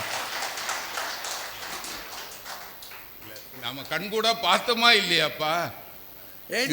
பார்த்துட்டு இப்படி இருக்கீங்களா ஐயா? கண்கூடாக நம்ம பார்த்தோமா இல்லையா? மிகப்பெரிய கேள்வி அதானே. மாற்றத்திற்கு எது காரணம்? எழுத்துக்களை படிப்பவர்கள் குறைவு தம்பி. உங்களை மாதிரி அறிவாளிகள் எழுத்துக்களை படிக்கலாம். ஒரு எழுத்து ஒருவரை வேண்டுமானால் பண்படுத்தும்.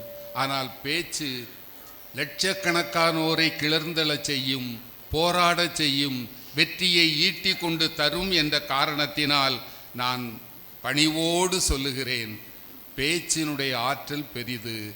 நீங்கள் ஏதோ தண்டனை கொடுத்தாங்கன்னு சொன்னீங்களே தம்பி, இந்த நாட்டில் சுதந்திரத்திற்காக போரிட்டு தாமிரபரணி ஆற்றங்கரையில் நின்று வந்தே மாதரம் என்று முழங்கி பேசிய காரணத்தால் தான் வஉசி என்ற ஒரு மகத்தான தியாகிக்கு 2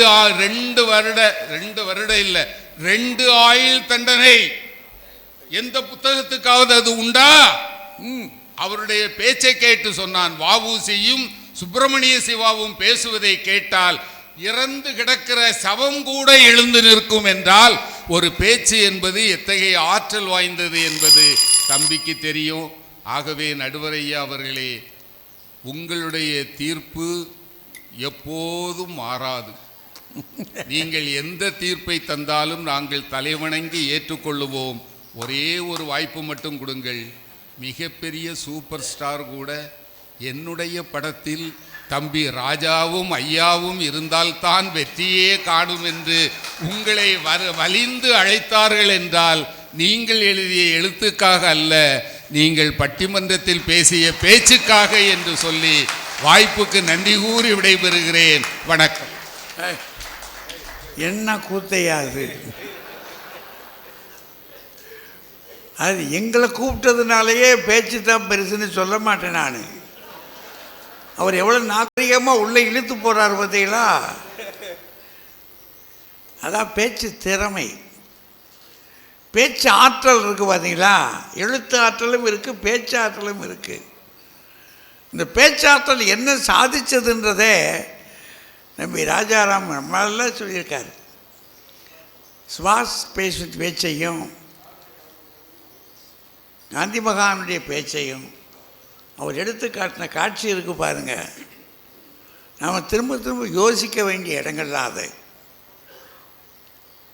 நல்ல பிரமாதம் பேசியிருக்காங்க.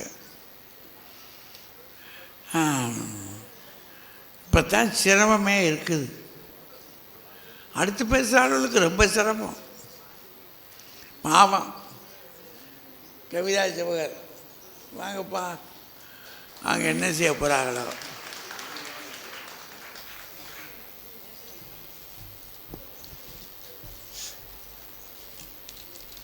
பேரன்பிற்கும் பெருமதிப்பிற்கும் உரிய நடுவர் அவர்களே, 2 அணிகளையும் சார்ந்த அறிஞர் பெருமக்களே, 150 வருடங்களாக எழுத்துக்களை புதையலை போல போற்றி வந்து கொண்டிருக்கிற நூலகத்தை சார்ந்த என் அன்பிற்கினிய ஆன்றோர்களே, எங்கள் பாசத்திற்குரிய ஆண்டாள் கோவில் தேரோட்டி ஐயா சே பாலகிருஷ்ணன் அவர்களே, எங்கள் அன்பிற்கினிய சிவகாசி தமிழ்ச்செம்மல் ஐயா காளியப்பன் அவர்களே, இங்கே பெருந்திரளாக வந்திருக்கிற என் அன்பு சகோதர சகோதரிகளே, உங்கள் அத்துணை பேருக்கும் என்னுடைய பணிவான வணக்கங்களை கனிவோடு தெரிவித்துக் கொள்கிறேன். ஐயா எதிரணியிலிருந்து எங்கள் ராஜாராம் ஐயா வந்தாங்க. அவங்க பேசின பிறகு நம்ம என்னங்க பேச முடியும்? அவர் சொன்னார், ராஜ்குமார் அவர்கள் எழுதிவிட்டு போக வேண்டியது தானே, ஏன் வந்து பேசினார் அப்படின்னு. நானே பணிவாக கேட்கிறேன், ஐயா அவர்களும் இங்கே வந்து நின்னார், பேசிவிட்டு போக வேண்டியது தானே, ஏன் எழுதி கொண்டு வந்தார்? கொண்டு வந்தார்லங்க, இப்படி ஒரு பேசுறதுக்காக எழுதிக்கிட்டு வந்தாரு. அப்ப பேச்சு எழுத்தை நம்பித்தானே இருக்கு.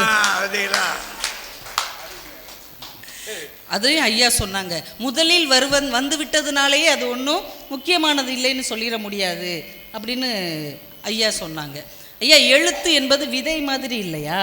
எழுத்துக்கு பின்னால் தானே அந்த பேச்சு என்பது மரமாக இந்த மக்களுக்கு போய் சேருகிறது என்பதை நான் ரொம்ப பணிவாக சொல்லிக்கிறேன். அதுவும் எப்படிப்பட்ட மண்ணில் நம்ம வந்து பேசுகிறோங்க ஐயா.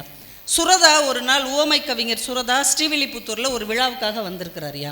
உங்களுக்கே தெரியும், அவர் வந்து சுயமரியாதை இயக்கத்தை சேர்ந்தவர், பாரதிதாசனுடைய பகுத்தறிவு பாசறையில் வளர்ந்தவர், அவருக்கு கடவுள் நம்பிக்கையே கிடையாது. ஆனால் இந்த திருவல்லிபுத்தூர் மண்ணில் இறங்கின உடனே கொஞ்சம் மண்ணை அள்ளி ஒரு பேப்பரில் மடித்து பாக்கெட்டில் வச்சுக்கிட்டாராம். என்னங்கய்யா, என்ன பண்ண போகிறீங்க? இதை நான் கடவுளாக போற்ற போகிறேன். ஏன் அப்படின்னு கேட்டவுடனே அவர் சொன்னார், கோலம் போடும் கரங்களால் காலம் தாண்டும் கவிதைகள் படைத்த எங்கள் கவிதாயினி ஆண்டாள் பிறந்த மண் இல்லையா இந்த மண், இது போற்றுதலுக்கு உரியது என்று சொன்னார். கடவுளையே வணங்காதவர்களை கூட ஒரு கவிதை வணங்க வைக்கும் என்றால் இந்த மண்ணை சேர்ந்த ஆண்டாள் என்கின்ற எங்கள் எழுத்தாளர் தொடங்கி வைத்தது இல்லையா? ஐயா சொன்னாங்க, விபின் சந்திரபாலையெல்லாம் கூட்டு வந்து பாரதி பேச வைத்தாரே என்று சொன்னார். இது நமக்கு எப்படியா தெரிஞ்சிச்சு? பாரதியார் வந்து நம்மகிட்ட சொன்னாரா? நான் யாரையெல்லாம் கூட்டு வந்தேன் தெரியுமா? நம்மகிட்ட சொன்னாரா? பாரதியே பதிவு செய்கிறார். ஏனென்றால் பேச்சு ஒரு நாள் காற்றில் காணாமல் போகும், எழுத்து மட்டும்தான் அடுத்த தலைமுறைக்கு கொண்டு செல்லும் என்பதற்காக இதையெல்லாம் சுதேசமித்திரன் மாதிரியான பத்திரிகையில் பாரதியே பதிவு செய்கிறார். புத்தர் வந்து கிறிஸ்தவ மதத்துக்கு முன்னாடியே தோன்றியவர், கிமுல. அவர் என்ன பேசினாருங்க நமக்கு எப்படிங்க தெரிஞ்சது? எல்லாமே புத்தகத்தின் வாயிலாக தெரிந்து கொண்டதைத்தான் இன்றைக்கு நாம் பேசி கொண்டிருக்கிறோம். ஐயா, சூப்பர் ஸ்டார் அவர்களை பற்றி எங்கள் ஐயா ரொம்ப அழகாக சொன்னாங்க. சூப்பர் ஸ்டார் அவர்கள் சென்னையில் ஒரு விழாவுக்கு வந்தாங்க ஐயா. எந்த விழாவுக்கு வந்தார் தெரியுமா?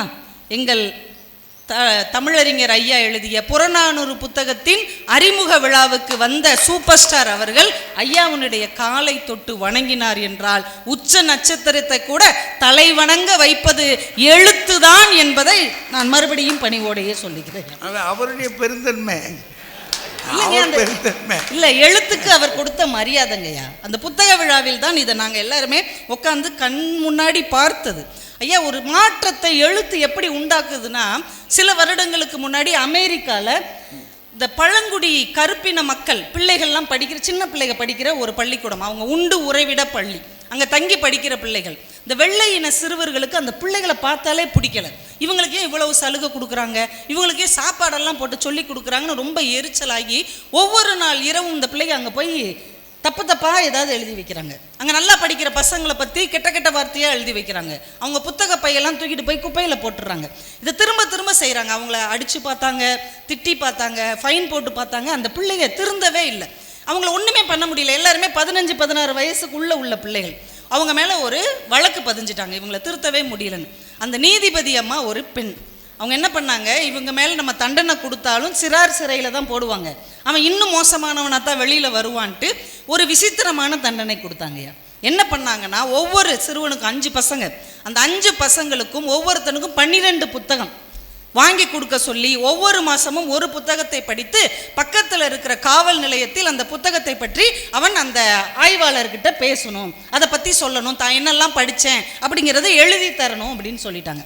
12 மாதம் 12 புத்தகம் அந்த பிள்ளைகள் படித்தார்கள். அதற்கு பின்னால் இத்தனை வருடத்தில் ஒரு முறை கூட அந்த பிள்ளைகள் எந்த குற்றமும் செய்யவில்லை என்று பதிவு செய்யப்பட்டது. நம்ம இன்னைக்கு எவ்வளவு புலம்புறோம், அந்த அடுத்த தலைமுறை இப்படி ஆயிட்டானு வருத்தப்படுறோம். அவங்கள உட்கார வச்சு பழைய எழுத்துக்களை வாசிக்க வைத்தால் நிச்சயமாக இளைய சமுதாயத்தில் ஒரு மிகப்பெரிய மாற்றமும் முன்னேற்றமும் ஏற்படும் என்பதை அந்த வழக்கு நிரூபித்திருக்கிறது. ஐயா, ஐநா சபைன்னு ஒன்று இருக்குங்கய்யா, ஐக்கிய நாடுகள் சபை. 193 நாடுகள் உறுப்பினராக இருக்கு. அப்போ ஒவ்வொரு நாட்டிலும் எத்தனை ஆயிரம் மொழிகள் பேசப்படும். ஆனால் அந்த ஐநா சபை முகப்பில் நம்ம தமிழ் கவிஞன் எழுதிய யாதும் ஊரே யாவரும் கேளிர் என்கின்ற வாசகம் பொறிக்கப்பட்டிருக்கிறது என்றால் 2000 வருஷத்துக்கு முன்னாடி கணியன் பூங்குன்றனார் என்ன பேசினார்னு தெரியல, அவர் எப்படி இருப்பார்னு தெரியல, அவர் எப்படி வாழ்ந்தார்னு தெரியல. ஆனால் அவர் எழுதிய எழுத்து கண்டங்களை தாண்டி பரவி இருக்கிறது என்றால் அதுதான் எழுத்து சாதித்த மிகப்பெரிய ஆற்றல் இல்லையா? ஐயா, நம்ம இந்த உலகத்தில் நம்ம பழசெல்லாம் கூட விட்டுருவோம். இன்னைக்கு சமகாலத்தில் நடக்கிற சம்பவங்களை நீங்கள் 2 மணி நேரம் பேசுங்க, 3 மணி நேரம் பேசுங்க, ஆத்மார்த்தமாக பேசுங்க, கை தட்டிட்டு விட்டுட்டு போயிடுவாங்க. ஆனால் அதை எழுத்தா சொல்லும் போது மனசுக்குள்ளே பதிகிறது இல்லையா, அந்த வலிமை வேறு எதுக்குமே கிடையாதுயா. நம்ம பஸ்ஸில் போகிறோம், ட்ரெயின்லாம் போகிறோம்ல, இந்த சின்ன பிள்ளைங்க பொருட்கள் விற்க வருவாங்க, பார்த்துருக்கிறீங்களா? சின்ன பிள்ளைங்க கொய்யாப்பழம் விற்பாங்க, வெள்ளரிக்காய் விற்பாங்க, கடல மிட்டாய் விற்பாங்க. நம்ம என்ன சொல்லுவோம், ஐயோ படிக்க வேண்டிய வயசில் இந்த பிள்ளைங்க இந்த வேலையெல்லாம் பார்க்குறாங்களேன்னு புலம்பி தவிச்சு அதை மறந்து போயிடுவோம் அடுத்த ஸ்டாப் வரங்குள்ள. ஆனால் இதை ஒரு கவிஞன் பார்க்குறான், கேப்பா அப்படின்னு ஒரு கவிஞன் பார்க்குறான். கிருஷ்ணன் கோவிலில் வெள்ளரி சின்ன பிள்ளைங்க விற்கிறாங்க, பொம்பளை பிள்ளைங்க விற்கிறாங்க. அவன் ஒரே ஒரு வார்த்தை தாங்க எழுதுனான், வெள்ளரி பிஞ்சுகள் விற்கின்றன, வெள்ளரி பிஞ்சுகள் விற்கின்றன.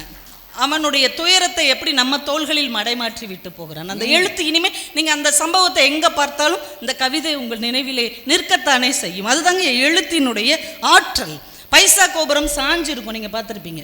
நம்ம அதை பார்த்தோம்னா நல்லா இருக்குன்னு செல்ஃபி வேணா எடுத்துட்டு வருவோம், அது எப்படியெல்லாம் இருந்துச்சுன்னு தெரியுமா அப்படின்னு வேணா பேசுவோம். ஆனால் அதை பார்த்த பாண்டியான்னு ஒரு கவிஞன் ஒரே வார்த்தையில் எழுதுனா, பைசா என்றால் கோபுரம் கூட சாய்ந்து விடுகிறது. பணம் படுத்துகிற பாட்டை மொத்த வரியில் எழுதுனா, பைசா என்றால் கோபுரம் கூட சாய்ந்து விடுகிறது. எழுத்துக்கு எவ்வளோ பெரிய ஆற்றல் இருக்கிறது. கவிக்கோ எழுதின கவிதை ஐயா சொன்னாங்க, அந்த கவிதை ஐயா மாதிரியான தமிழ் புலவர்கள் புரிந்து கொள்வதற்கு. அதுக்காக கவிக்கோ சாதாரண கவிதை எழுதலையா, சாமானியனுக்கும் வாசிக்க தெரிந்த சாதாரண எழுத படிக்க தெரிந்தவனுக்கு கூட அவர் ஒரு கவிதை எழுதியிருக்கிறார். நம்மள மாதிரி இளைஞர்களுக்குங்க காதல் கவிதை எழுதியிருக்கிறார். மின்மினிகளால் ஒரு கடிதம் அப்படின்னு எழுதியிருக்கிறார்.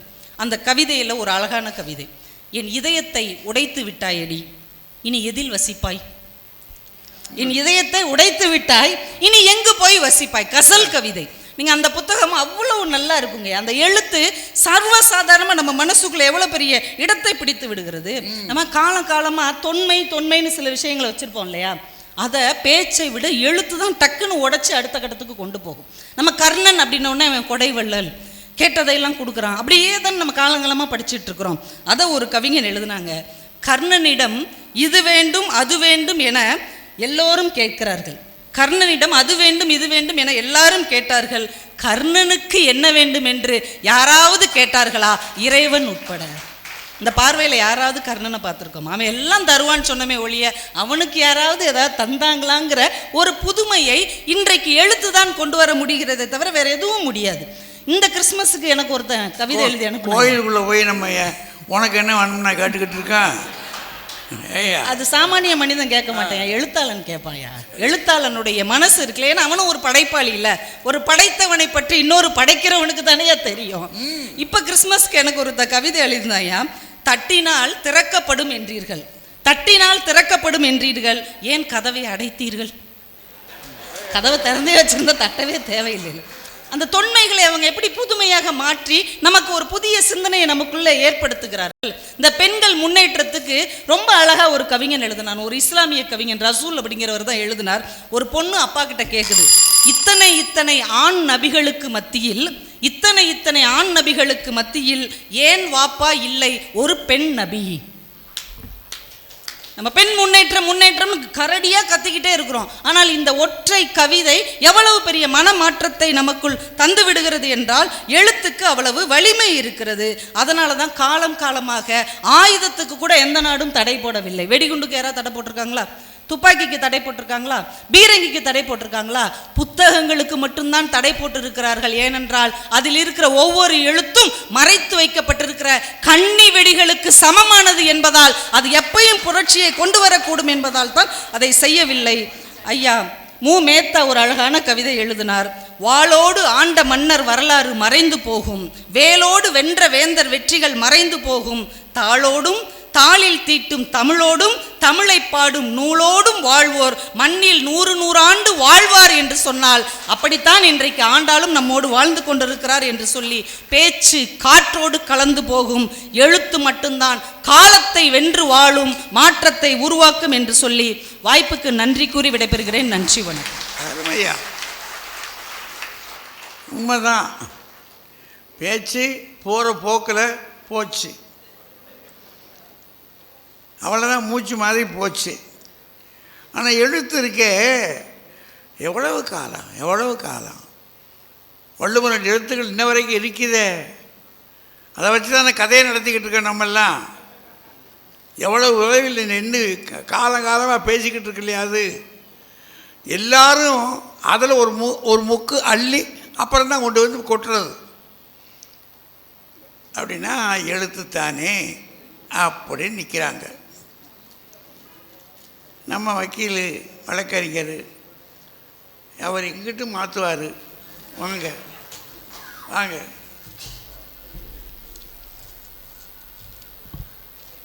மதிப்பிற்கும் போற்றுதலுக்கும் உரிய நடுவர் அவர்களே, இங்கு வீட்டிற்கும் சான்றோர்களே, ஆன்றோர்களே, முதற்கண் என் வணக்கத்தை தெரிவித்துக் கொள்கின்றேன். நடுவர் அவர்களே, அன்பு தங்கச்சி ரொம்ப அழகாக பேசினாங்க. எழுத்தாளர், கவிதாயினி, நீயே முளைப்பாய் என்ற கவிதைக்கு சொந்தக்காரி என் அன்பு தங்கச்சி, வாழ்த்துக்கள் குட்டிமா, வாழ்த்துக்கள். அவங்களுடைய பேருக்கு முன்னால் ஒரு அடைமொழி இருக்கும், பேசும் பூங்காற்று. இது பேசும் பூங்காற்று. எழுத்து பூங்காற்றுன்னு ஏன் வைக்கலம்மா? எழுத்து இளங்காற்றுன்னு வைக்கிறது வச்சுக்கோங்க, வைக்கல. இன்னைக்கு அந்த பேச்சுலகினால்தான் அகில உலக நாடுகளுக்கெல்லாம் ஒரு டவுன் பஸ்ஸில் போகிற மாதிரி ஃப்ளைட்டில் மாறி மாறி போய் இன்னைக்கு பிரபலமாக ஆகி கொண்டு இருக்கக்கூடிய காரணமே இந்த பேச்சுலகம் தானே. இல்லைன்னு மறுங்க பாப்பா, அடுத்து வர்றவங்க மறுக்கணும். அதை அடுத்து இருக்கிறது என் தோழி, அன்பு தோழிங்க. அவளுடைய குரலே கம்பீரமாக இருக்கும். ஆசிரியர், அதுவும் கல்லூரி துணை முதல்வர், தமிழ் பேராசிரியர். ஆசிரியர்களுக்கே உரியது பேச்சு தான். பேசாம கிளாஸ் எடுக்க முடியுமா? இல்லை, அதுக்கு எழுதி வகுப்புல ஒருவே இருப்பானா? கம்பராமாயணம்லாம் என் தோழி நடத்தினானா கம்பனே ரசிச்சுக்கிட்டு நின்றுக்கிட்டு இருப்பாரு. அதிரும் இல்ல, எந்திரிச்சு வந்துருவாரு. அவ்வளவு அழகா பேசுவாங்க. அந்த பேச்சு தான் நடுவர் அவர்களே. அதுக்கு ஒரு சாட்சி சொல்கிறேன். அதாவது பழங்குடி இனத்தை சேர்ந்த பள்ளியில், ஓராசிரியர் பள்ளியில் மகாலட்சுமி என்ற ஒரு ஆசிரியை, அவர்களுடைய பேட்டியை நான் பார்த்தேன். அதில் அவங்க சொல்றாங்க, எங்க பள்ளிக்கூடத்துக்கு யாருமே வரல, பிள்ளைங்களே வரல, நான் ஒரே ஆசிரியர். ஆனால் நான் வீடு வீடாக சென்று அவர்களோடு பேசி பேசி பேசி அந்த குழந்தைகளை என்னிடத்தில் கொண்டு வந்து கல்வி அறிவை புகட்டினேன் என்று சொன்னார்களே, அதுதான் சார் பேசி சாதிக்கும், சமுதாயத்தையும் மாற்றுங்க. என்ன பேசுறீங்க? அடுத்து 2 பேருமே சொன்னாங்க. அணித்தலைவரும் சொன்னாரு, என் தங்கச்சியும் சொன்னாப்ல, எழுத்துக்கு தடை. அது அணுகுண்டு ஆமா, வெடிக்கத்தான் செய்யும், எழுத்துக்கு தடை தாங்க. ஆனால் பேசவே கூடாது என்று வாய்ப்பூட்டு சட்டம் வந்ததே, அது யாருங்க, எதுக்குங்க போட்டாங்க? எனக்கு சொல்லணும் பதில். வாய்ப்பூட்டு சட்டம். ஏன்னா வஉசி செக்கெழுத்த செம்மல், அதாவது 1908ஆம் ஆண்டு ஆங்கிலேய நீதிபதி பின்கே என்பவர் எதற்காக தண்டனை கொடுத்தார் தெரியுமா? அவருடைய பேச்சிற்காக மட்டும்தான் தண்டனையே. அதே வஉசியுடைய பேச்சிற்கு தூத்துக்குடியில ஒரு முடி திருத்தும் தொழிலாளி அவங்களுடைய சங்கத்தின் அவருடைய பேச்சை கேட்டு, யாராவது அதாவது அந்நியர்கள் நமது நாட்டை பற்றி தவறாக பேசினால் அவர்களுக்கு எந்த இதுவும் செய்யக்கூடாது என்று முடிவு பண்ணி வைத்திருக்கிறார்கள். இவர் போய் வழக்கறிஞர் ஒருவருக்கு, ஏனென்றால் வழக்கறிஞர் ஆங்கிலேயர்களுக்கு ஆதரவாக இருக்கக்கூடிய வழக்கறிஞர், அவருக்கு முடிச்சவரம் செய்து கொண்டிருக்கும் போது அவர் தவறாக பேசினார் என்பதற்காக பாதியிலேயே சவரத்தை விட்டு வீட்டுக்கு கிளம்பி போய்விட்டார். அந்த வழக்கறிஞர் தூத்துக்குடியில் யாருமே அவருக்கு சவரம் செய்யாமல் அவர் திருநெல்வேலிக்கு சென்று சவரம் செய்ததாக வரலாறு சொல்கிறது. அதுதான் வஉசியுடைய சமுதாய மாற்றத்திற்கான பேச்சு. ஒரு பாமரனையும் படிக்காதவனையும் விடுதலை போராட்ட காலத்தில் படித்தவர்கள் 5% 10% தான் இருந்திருப்பாங்க. அப்ப எப்படி அவங்க விழிப்புணர்வை ஏற்படுத்திக்க முடியும்? இங்க இருந்து அங்க பேசுவாங்க, கத்தி கத்தி பேசுவாங்க, மைக்கெல்லாம் கிடையாது. இப்ப நீங்க நல்லா மைக் போட்டு லைட் போட்டு நீங்க நல்லா பேசிக்கிட்டு இன்னைக்கு இப்படி பேசிக்கிட்டு இருக்கீங்க. இல்லை நடுவர் அவர்களே, அதுதான் சொல்கிறேன். அதாவது ஒன்னே ஒன்று சொல்றேன் நடுவர் அவர்களே, மதங்கள் கூட இயேசு கிறிஸ்துவை எடுத்துக்கொள்ளுங்கள். மலை பிரசங்கம், திரளான ஜனக்கூட்டத்திற்கு பேசிய மலை பிரசங்கம் பைபிளில் வந்திருக்கிறது. கிருஷ்ண பகவான் ஒரு மனிதனுக்கு போதித்த போதனை தான் புனித நூலான பகவத்கீதையாக நம் கையில் தவழ்ந்து கொண்டு இருக்கிறது. முகமது நபிகள் மெக்காவில் அராஃபத் என்னும் இடத்தில் 1,24,000 பேர்களுக்கு பேசிய பேச்சு தான் அடிமைத்தனத்திலிருந்து வெளிவர உதவியது. இல்லை என்று மறுத்து பாருங்கள், பேச்சுத்தான் இன்று சாதித்துக் கொண்டிருக்கிறது நடுவர் அவர்களே. ஏன்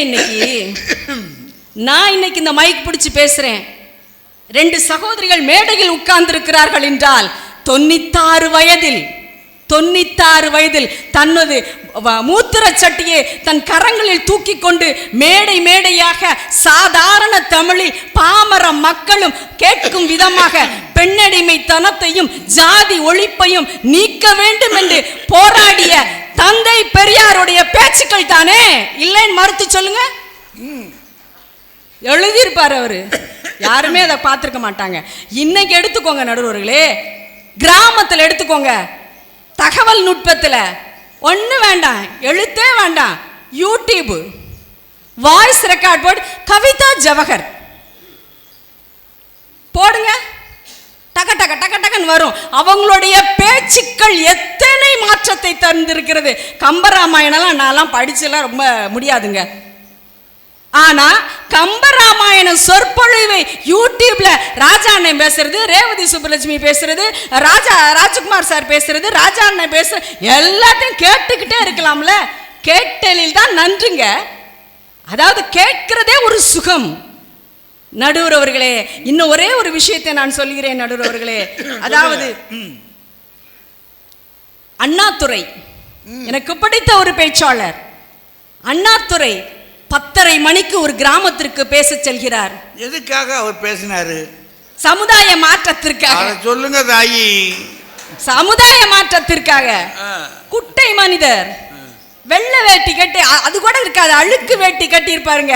அவர் பேசுறதுக்காக காத்து கிடக்கக்கூடிய தொண்டர்கள் எத்தனை பேர். அவர் போய் 10:30 மணிக்கு போறாரு. கூட்டெல்லாம் தூங்கி உறங்கிக்கிட்டு இருக்கு, ஆனா வீட்டுக்கு போகல, படுத்திருக்காங்க அங்கங்க. அவர் போன உடனே மைக்க பிடிக்கிறாரு. நேரமோ 10:30, மாதமோ சித்திரை, ஜனங்களுக்கோ நித்திரை, நான் பேச்சில் பதிப்பேன் முத்திரைன்னு சொன்ன அடுத்த செகண்ட் அத்தனை தொண்டர்களும் எந்திரிச்சு கைதட்டுனாங்க பாருங்க. அதுதான் சார் பேச்சாற்றல், அதுதான் பேச்சாற்றல். எத்தனை பேரை அவருடைய பேச்சிற்காக காத்து கிடந்தார்களே, அவர்கள் எல்லாம் வாசிப்பாளர்களா? இல்லவே இல்லை. அவர்கள் எல்லாம் கேட்டலில் சிறந்தவர்கள் நடுவர் அவர்களே. அவரை பின்பற்றி வந்த கலைஞர் அதை விட நாக்கூர்மையானவர். அவரிடம் ஒருத்தர் கலைஞர்கிட்ட கேட்கிறாங்க, உங்களுக்கு 2 நா, 1 சென்னா இன்னொன்னு பேனான்னு சொல்றாங்க. அதுக்கு கலைஞர் பதில் அளிக்கிறாரு, எனக்கு 2 நா இல்ல 3 நா, 1 சென்னா 2 பேனா 3வது அண்ணா என்று சொன்னாரே. அதுதான் சார் பேச்சாற்றல், அதுதான் பேச்சாற்றல் நடுவர்களே. இப்போ இதை நான் முடிக்கிறேன். ஒரே ஒரு எனக்கு கவிதா சொன்னாங்க. அதாவது புத்தக திருவிழாவில், ஐயா புத்தக திருவிழாலாம் கிடையாது, எங்கனாலும் நான் உங்க காலில் விழுவேயா, எங்கனாலும் உங்க காலில் நான் விழுவேன். ரஜினி விழுந்தாரு அப்படின்னாங்க. ரஜினி என்னங்க, இந்த உலகமே உங்க காலில் விழுந்திருக்கோம். நீங்க 15க்கு மேற்பட்ட நூல்கள் எழுதியிருக்கிறீர்கள், எழுத்துலைகள், நீங்கள் ஒரு ஜாம்பவான். ஆனால் ஆனால் 2022ஆம் ஆண்டு பத்மஸ்ரீ என்ற ஒரு விருது உங்களுக்கு கிடைத்தது. அது எதற்காக கிடைத்தது? 50 ஆண்டு காலம் இந்த சமுதாயத்தில் தங்களுடைய பேச்சால் நீங்கள் வெற்றி வாகை சூடிக்கொண்டிருக்கிறீர்களே, அதற்காகத்தான் கிடைத்தது என்று சொல்லி வாய்ப்பளித்த அனைத்து நல்ல உள்ளங்களுக்கும் நன்றி கூறி விடைபெறுகிறேன். நன்றி, வணக்கம். எனக்கு எதுக்காக கிடைச்சின்றதை நான் விளக்கிடுறேன். ஏன்னா இதை எடுத்து வச்சுக்கிட்டேன்னா நான் தீர்ப்பு சொல்கிறதுக்கு கொஞ்சம் இடிக்கும். அதனால் இதை சொல்லித்தான் அவங்க தீர்ப்பு வாங்குறாங்க போல இருக்குன்ற நினச்சிடக்கூடாது. அது ஒரு உத்வேகத்தில் பேசியிருக்காது. அது எனக்கு எதுக்காக கொடுத்தாங்கன்றது இன்ன வரைக்கும் தெரியல எனக்கு. அதனால் நான் அதை பதனமாக வீட்டில் ஒரு மூலையில் வச்சுருக்கிறேன். அதனால் எனக்கு மக்கள் கொடுத்த விருது தான் பெருசு, இந்த விருது தான் பெருசு. சரி, எல்லாம் 2 கட்சியும் இது வரைக்கும் பேசியிருக்கு. ஆனால் எனக்கு என்னவோ ஒரு இடம் இடிக்குது.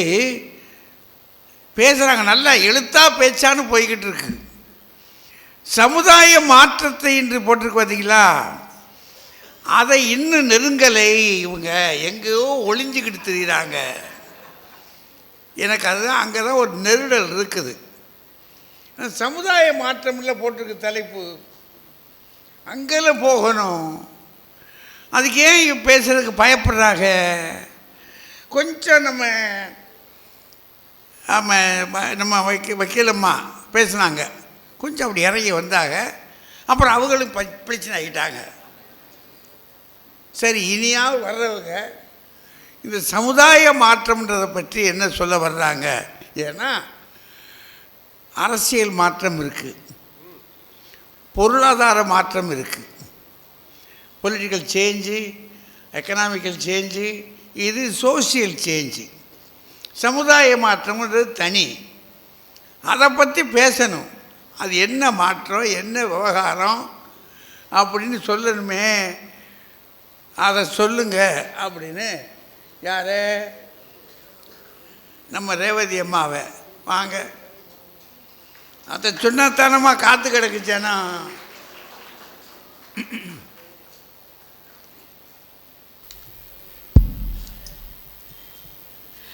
கோதை பிறந்த ஊர், கோவிந்தன் வாழும் ஊர் என்று பெருமைக்குரிய ஸ்ரீவில்லிபுத்தூரின் மாண்புகளில் ஒன்றாகிய இந்த நூலகத்தின் 150வது ஆண்டு விழாவினை மிக சீரோடும் சிறப்போடும் நடத்தி கொண்டிருக்கிற நூலகத்தின் பொறுப்பாளர் பெருமக்களே, இந்த அருமையான பட்டிமன்றத்தின் நடுவராக வீற்றிருந்து நல்லதொரு தீர்ப்பை வழங்க இருக்கின்ற எங்கள் வணக்கத்துக்குரிய தமிழறிஞர் ஐயா அவர்களே, பேச்சாளர் பெருமக்களே, எங்கள் வணக்கத்துக்குரிய ஸ்ரீவில்லிபுத்தூரின் பார்த்த சாரதி தேரோட்டி சே பாலகிருஷ்ணன் ஐயா அவர்களே, சிறப்புக்குரிய சிவகாசியிலிருந்து வருகை தந்திருக்கும் எங்கள் அன்புக்குரிய காளியப்பன் ஐயா அவர்களே, இந்த அரங்கை நிறைத்து அமர்ந்திருக்கக்கூடிய சான்றோர் பெருமக்களே, உங்கள் அனைவரையும் வணங்கி மகிழ்கின்றேன். நடுவர் அவர்களே, எனக்கு முன்னால் பேசியவர் அரசு வழக்கறிஞர், ரொம்ப சிறப்பா பேசினாங்க. ஆனா பேசுற வேகத்துல அப்படியே ரோலிங் ஆயிருச்சு. எப்போதுமே பேச்சு மாத்தி மாத்தி பேசிய பழக்கம் இல்லையா? பெரியாரை பத்தி பேசும்போது ஒண்ணு சொன்னாங்க பாருங்களேன், அவர் ஜாதி ஒழிப்புக்காகவும் பெண் விடுதலை ஒழிப்புக்காகவும் பேசியவர்னு உளறிட்டாங்க. பாவம், ஏதோ போற வேகத்துல இந்த பேச்சில தப்பு வந்தா ஒன்றும் பண்ண முடியாது. ஆனா எழுதும் போது தவறு வந்துச்சுன்னா அழிச்சு மாத்தி எழுதிடலாம் இல்லையா? அந்த எழுத்தை கூட மாற்றிக்கொள்வதற்கு திருத்திக் கொள்வதற்கு வழி இருக்கு. என்ன பேசினாங்க அவங்க, திரும்ப சொல்லுங்க. பெரியாரை பேசும்போது ஜாதி ஒழிப்புக்கு எதிராக பேசினார்னு பேசிட்டாங்க. பாவம், ஜாதி ஒழிப்புக்கு எதிராக ஒரு வேகத்துல வந்துருச்சு, வேற வழி இல்லை இல்லையா?